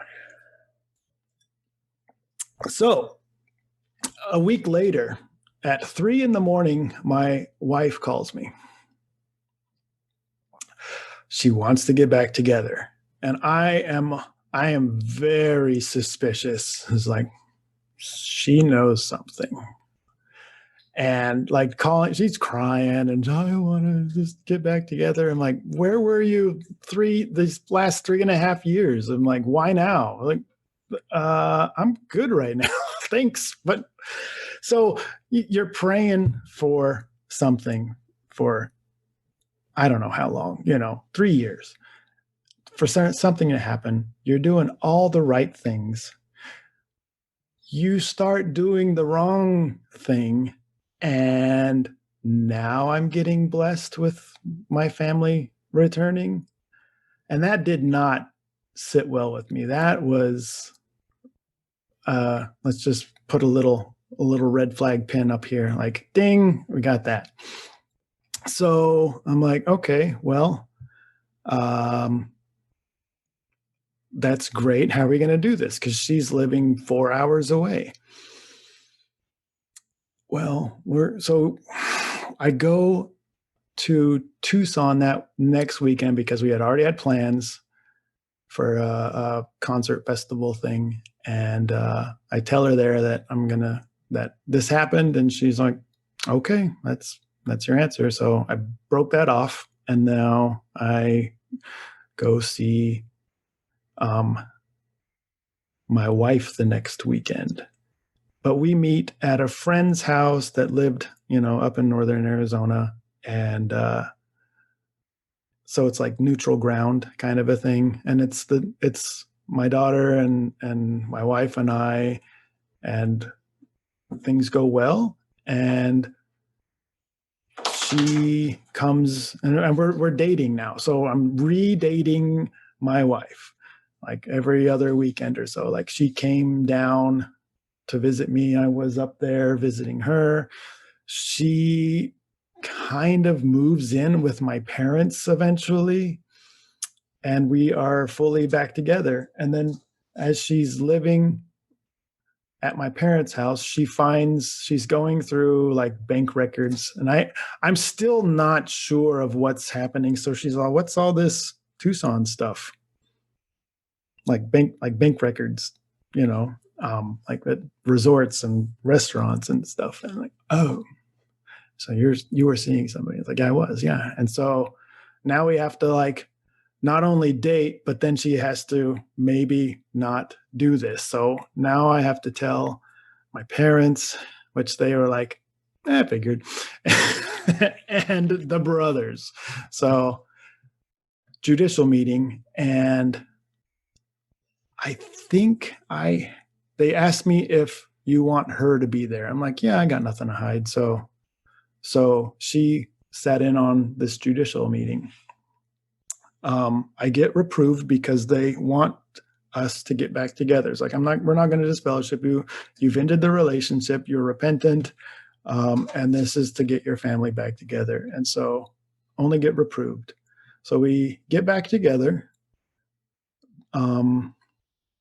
And she fully takes me back. If you catch my drift, the marriage bed is back to the marriage bed.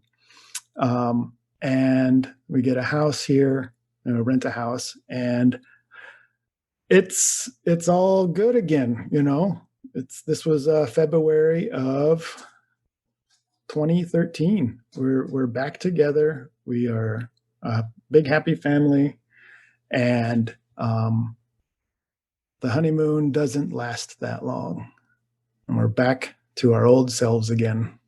Those patterns that we fall into, we all fall back into it, and things didn't last well. And about a year after she lived, a year and a half, she gets an infection, like on a skin infection, like I think it was a staph or a MRSA or something, and she is in the hospital. So her parents come down. I'm working full time, trying to support a family. Have a dog to take care of, daughter's in school, and I can't be there every day, all day at my wife's side when it's just an infection. They're just like treating an infection.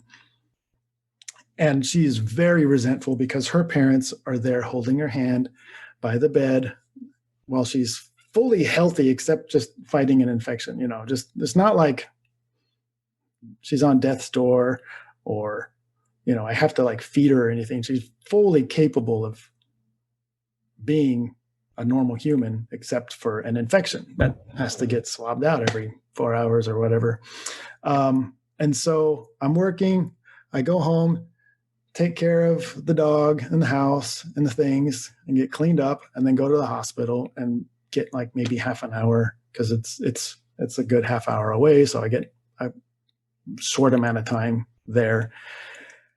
And she's just not happy with that.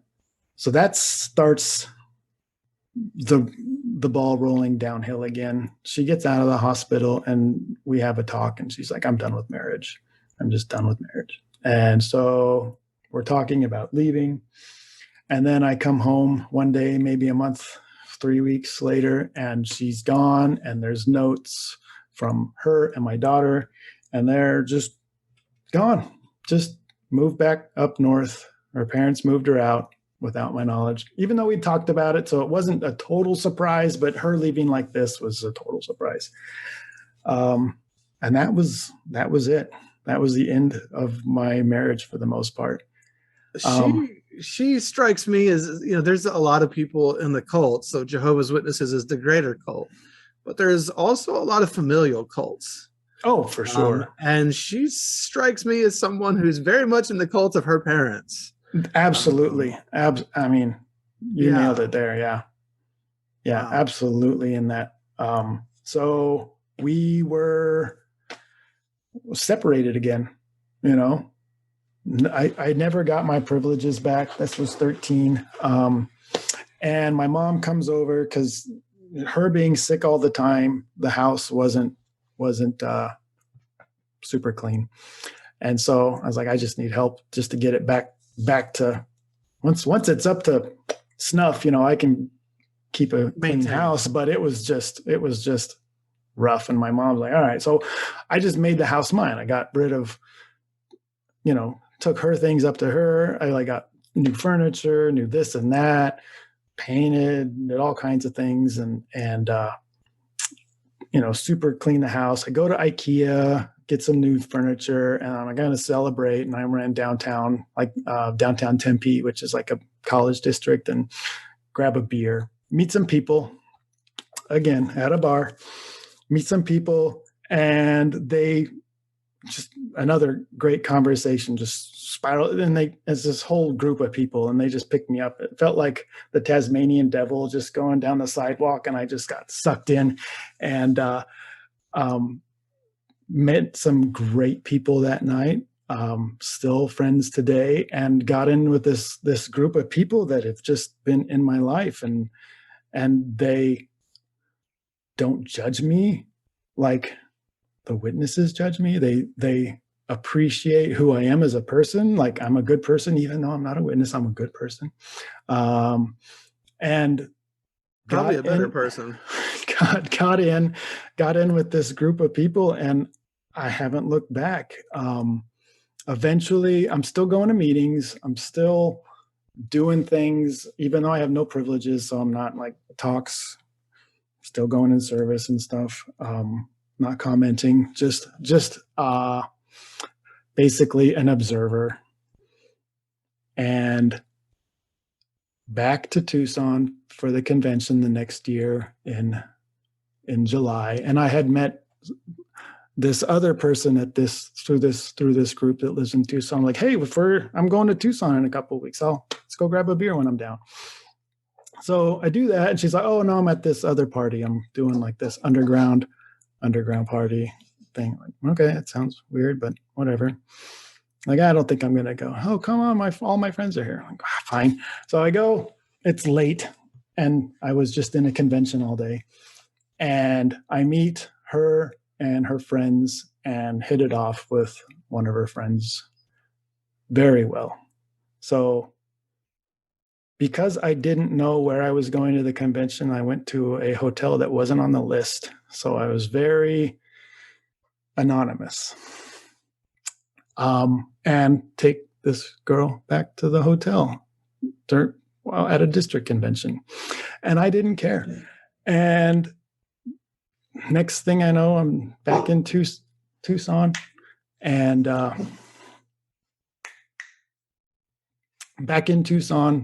seeing this girl, and that lasted 3 years. She moved in with me. I go to brunch with my sister one day as I'm heading to Tucson again, and I tell her what's happening because I'm very happy. And my sister told her husband, who was a ministerial servant, because he asked her what's going on. And she says, I couldn't lie to him. I'm like, all right, well, this wasn't the timing I wanted, but I got to face the music either way. So judicial committee happens, and are you going to stop seeing her? I'm like, no, I'm not. Okay, well, the deliberation took a couple minutes, and like, all right, come back in. you're disfellowshipped. I'm like, I know. And Kind of figured. yeah, I was like, yeah, I know how this works. And so yeah, that's how I got disfellowshipped. Again, Tucson, I don't know what it was, but you get things going on. So here I am, disfellowshipped. This girl moves in with me. She gets a flight attendant job and is stationed, like, she gets stationed in Phoenix, and that is that. And we're together and happy. My daughter is still visiting me during this time. And as she's turning almost 13, she wants to get baptized and decides that she's not going to visit me anymore. And so it would have been March of 15 when she stopped seeing me. I was disfellowshipped in September of 14. So yeah, so that was basically that last weekend I had with my daughter. I went to a spring training baseball game, and she left me a note as she left, like, can't wait for you to come back to Jehovah note. And I've had very little interaction with her since. What's that like, coming home to that note? Rough. Like, people are mad for me or upset for me, but I know what it's like to do that.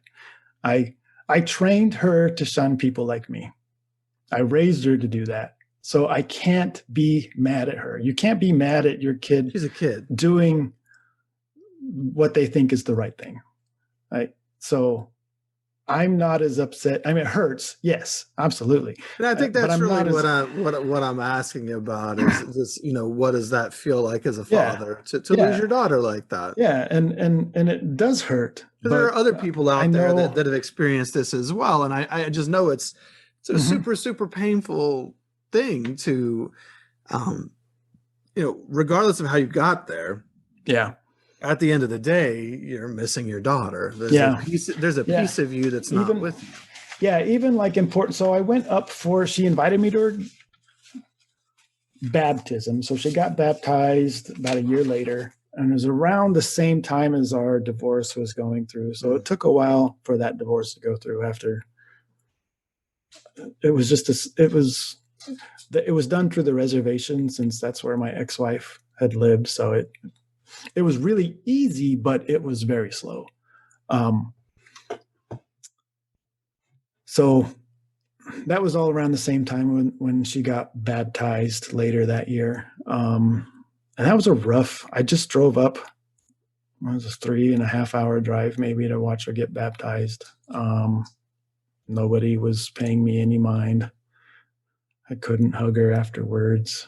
Because I was still not fully mentally out at that time too. So I respected her wishes for that. I wish I would have done broken down the doctrine or anything. Yeah, I wish I had done it different. I mean, there was plenty of those little pin red flags that I had put up, from my whole life, really. It's like, I'm visiting a museum, and Flagstaff has an amazing museum if you're ever there, Northern Arizona Museum.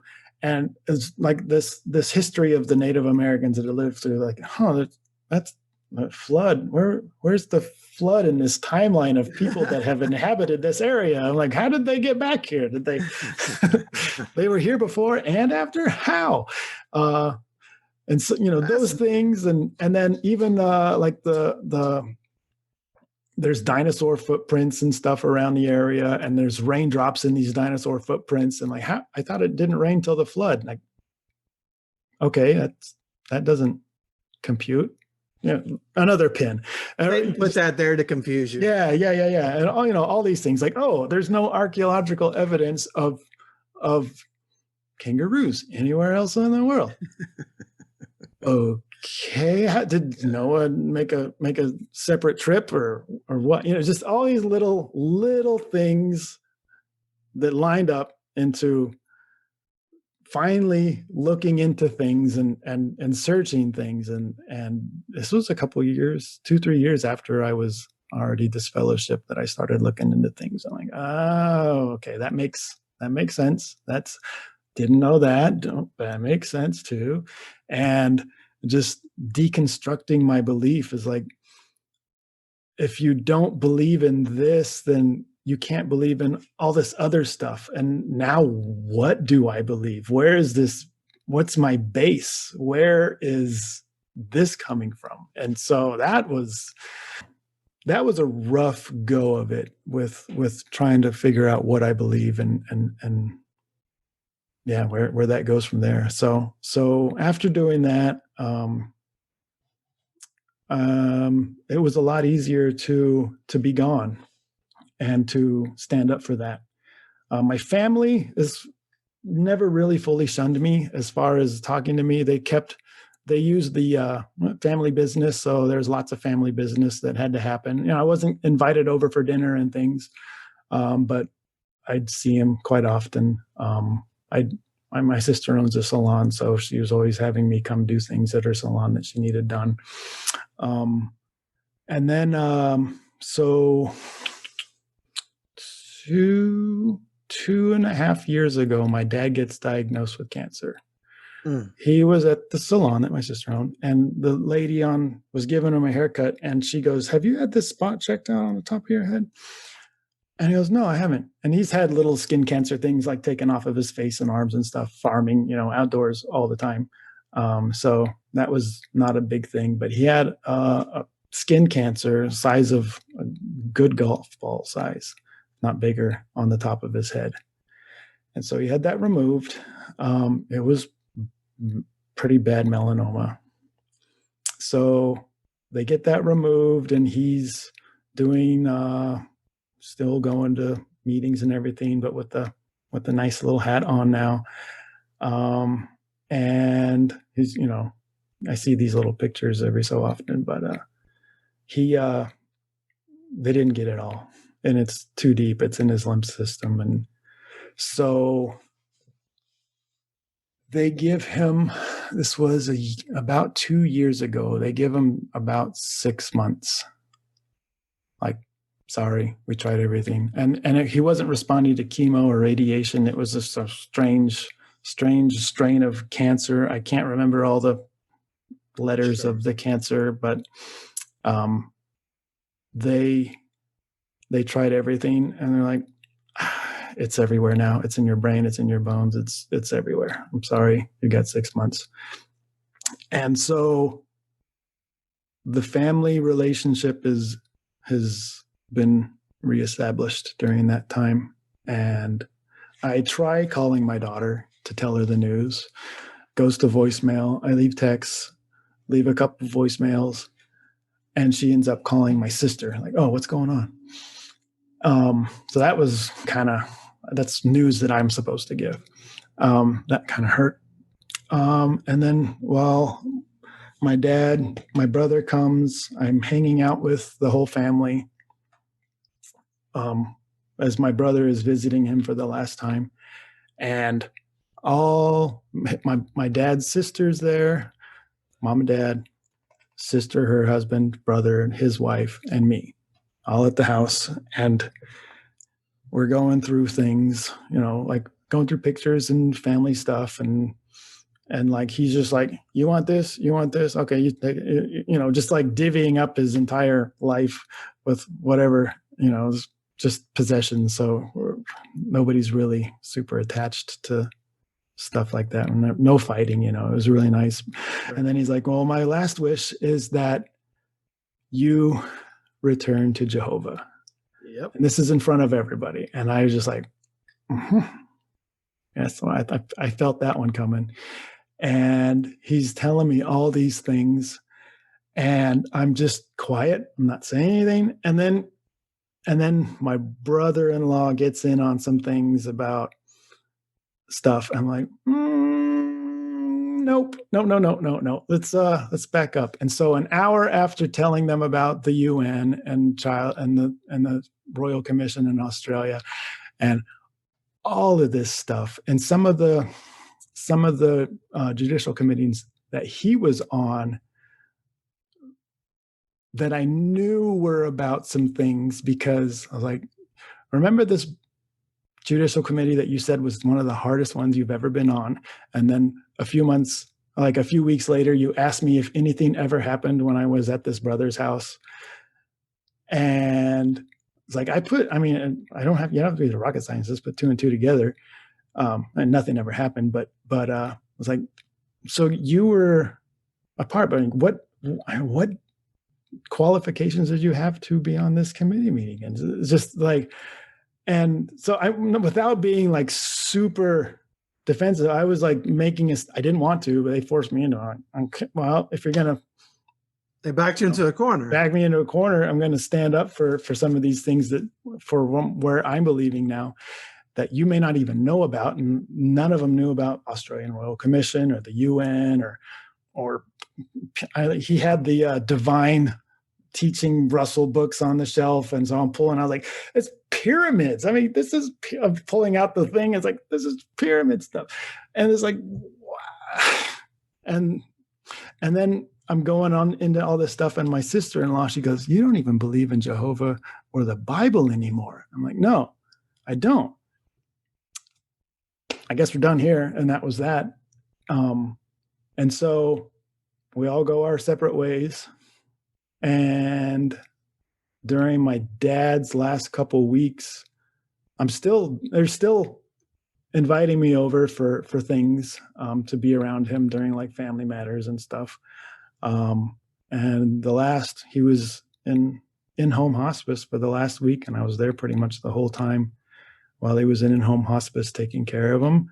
And things were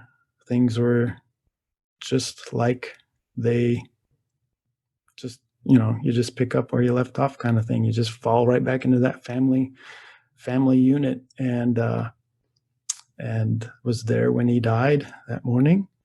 And again, I call my daughter at 6 a.m. and tell him that Grandpa's passed, and she didn't answer and left messages and didn't respond. And she calls my sister who was there, and she gave her that news that I was supposed to give her, that her grandpa had just died. And that one hurt. That one hurt. Yeah. I'm sure your poor daughter has been poisoned against you in many different ways. Oh yeah, yeah. And I'm so sorry that you weren't able to give her that news. That's brutal. I mean, what Jehovah's Witnesses do, not that I'm blaming your daughter. No, I know. Just what the structure, the culture of Jehovah's Witnesses, what shunning does to people.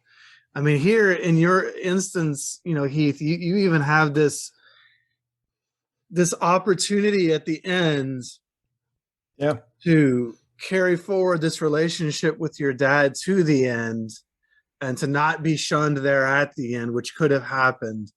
And yet still there's this added wrinkle in here where shunning takes hold, and really, it's just ugly. It's hurtful. It's one of the worst things you can do to one another. It's horrible. Yeah, I'm so sorry that happened to you. Yeah, that was 1.5 years ago. And my brother came out for the funeral, the memorial, Zoom memorial. My girlfriend was there as well. She was helping out. She's in the medical field, so she was helping a lot. Family fell in love with her. It was like the first time meeting her. And she was included with everything as well, which was super sweet. And then literally after the memorial, I was in on the Zoom picture.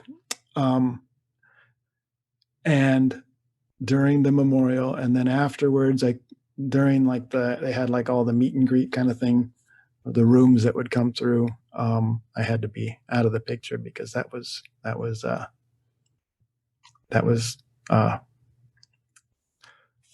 talking with people. That was corresponding with witnesses that I couldn't do. So you could be there for the witness propaganda portion of your dad's memorial service, but you could not be there to interact with anyone. Correct.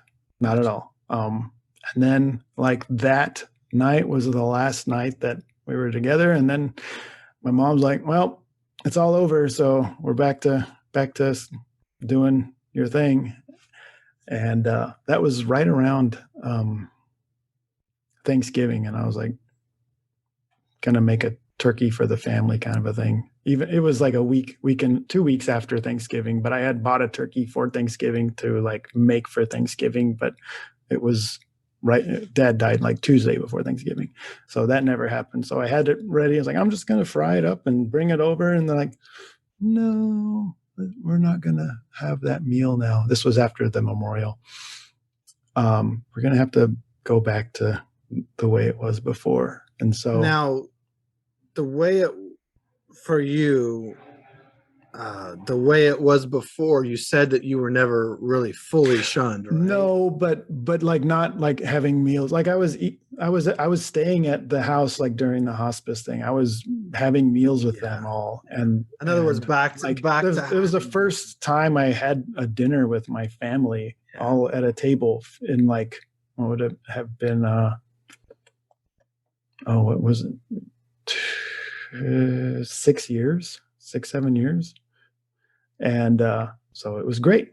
And it was a little slice of pie. And then after it was all over, all the pomp and ceremony of memorial and divvying up things, and then it was back to that. And then I helped my mom move. She moved out of the house and, helps do some renovation stuff in her house and get her settled in. And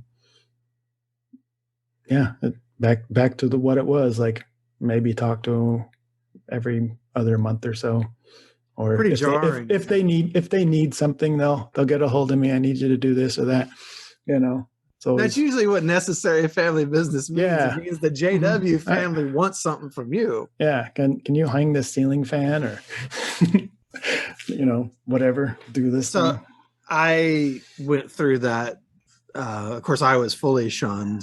There was no contact before my dad died, and I went and visited him one last time at hospice, and was allowed to come in for that to say goodbye. And then as soon as my foot hit the elevator to go down in the hospital from the hospice wing, that's it.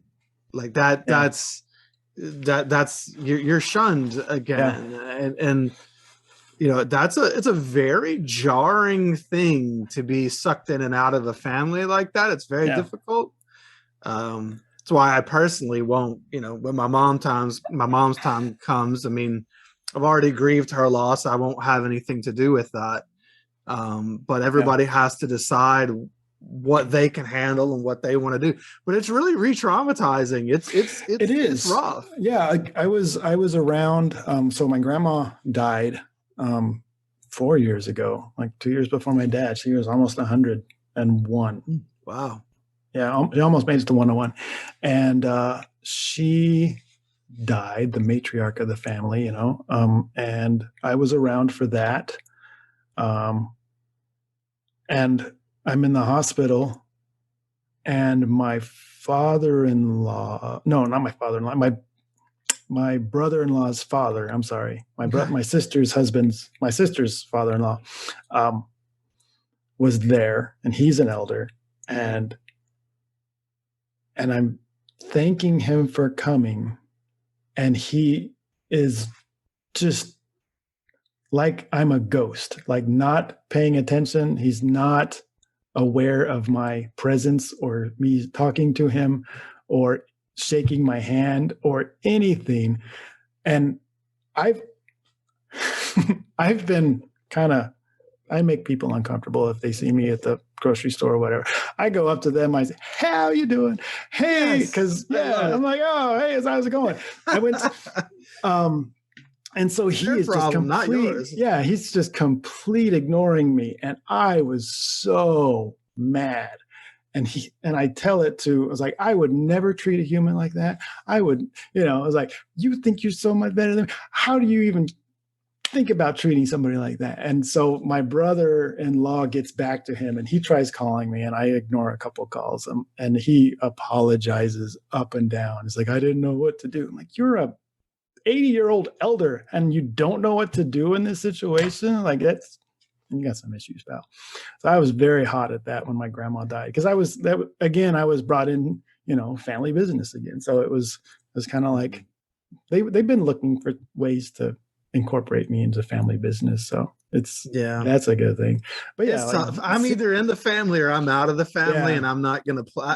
I personally can't do that. Yeah. But I know for a lot of people, they find ways that they can do that, and as long as it's not detrimental to them psychologically, and they can handle being pulled in and out, that's everybody has to determine where to place their boundaries. Yeah, I went to a memorial around that time just to see if I had felt anything, because I had missed a couple. I'm like, I'll go and just see if there's anything there, because I still wasn't fully woke up, and I was just like, just waving at everybody, saying hi to people that would even good to see you.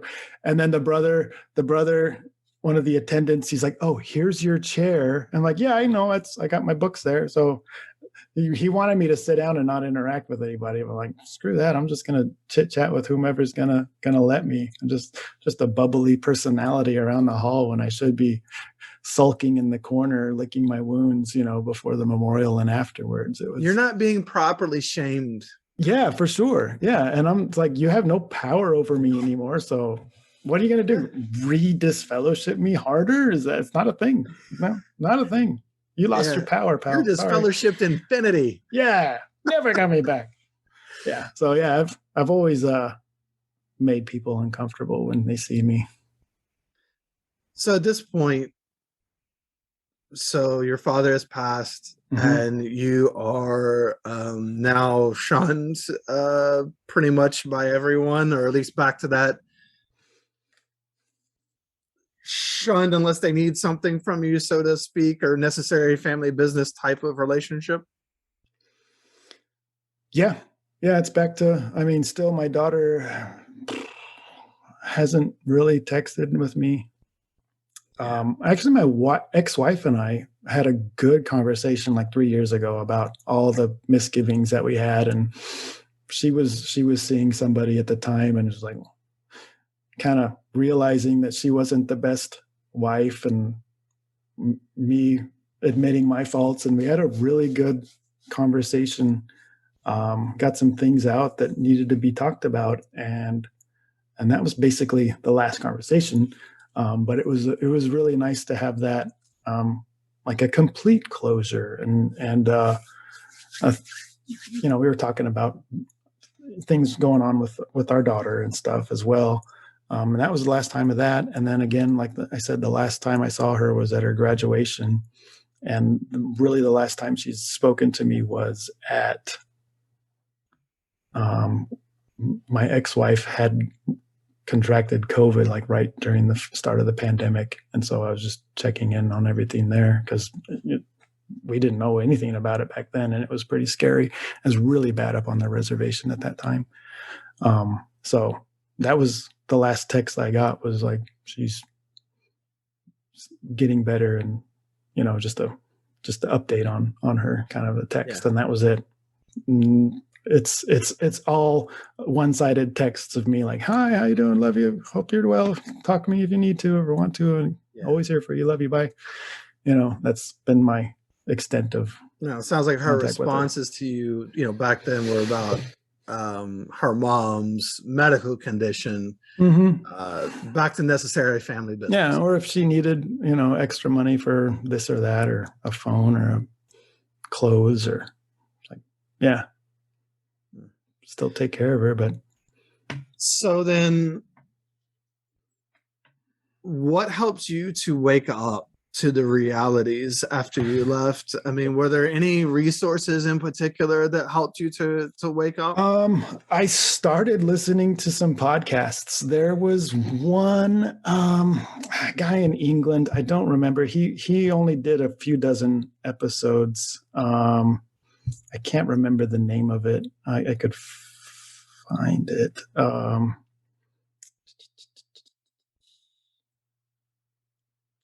J.W. Freeze show. Hmm. He did. Never I heard guess of he it. did. He did like. Or no, that's not it. Nope. Sorry, I haven't listened to that one. That wasn't it. Okay, it doesn't. Oh no, here it is. Here it is. Not vital. JW Forecast.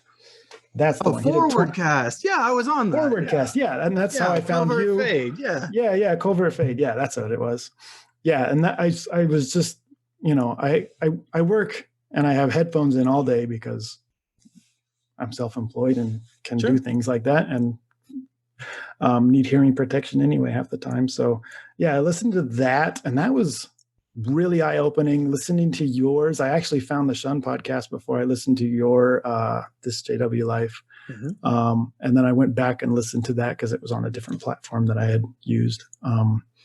And then really started digesting some things as far as YouTube and stuff, which is, still, the first time you start typing in stuff, you get your little shaky hands and look over your shoulder, and it's still like, oh my gosh. And then when things are being explained to you that you kind of knew, but you didn't actualize it, it was eye-opening. And then having to reconstruct your entire belief system on something where you don't know where to start. It was crazy. Is there anything you would say today to anybody who shuns you? Yeah, it's still me. It's the happy-go-lucky me. It's a more authentic version of me. It's I still love you, and I'm not going to shun you. So yeah, I love you, and talk to you soon, I hope. Yeah. So happy-go-lucky Heath. That's going to be your nickname now. Happy Heath. So Heath, what do you like about your life? So how long have you been out? So out, I in September 14. So disfellowshipped. Was it? I'm going on 8 years.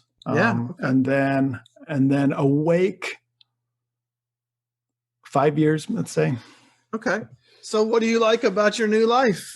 Being out here in the free world where you can talk about whatever. I've got some friends, artists. Like, I don't know if you know, like the Burning Man type crew. They're just free spirits. And oh yeah, I think Burning Man's cool. Yeah, they're like free spirits, and there's another group that I've been in with that are called Hashers. It's a whole other cult, but that's another story for another day. Okay, you can look into it if you want.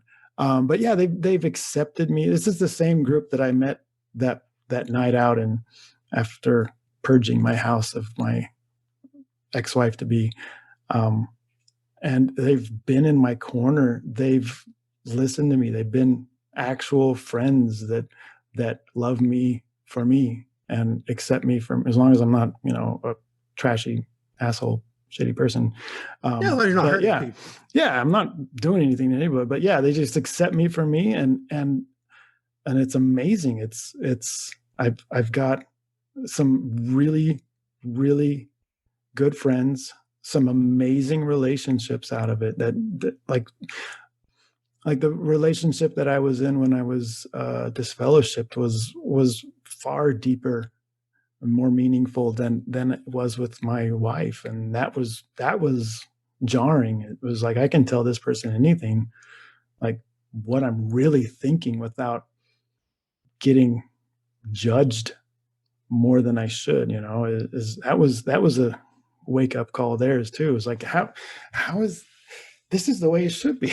You know, this Yeah, is you should like be able to this. be free to be who you Yeah, are. and it brought us even closer together. I have never been that Yes, close, that's you healthy know, vulnerability. with anybody up to that point, and it's just unbelievable. And the relationship I'm in now is just, again, just amazing. Just to be a mutual relationship with somebody that you fully respect and that respects you, and you don't have to be in this codependent relationship with someone. You can be yourself. You can, there's, you know, there's, it's like how it ended was, yeah, it ran its course, but you're with somebody because you want to be with somebody. You're not stuck with somebody. Like, nothing is permanent in this world. Mhm. The sun is going to implode on itself one of these days. I mean, that's not even permanent. It's just, there's just, it's what we got right now. And that's the permanence.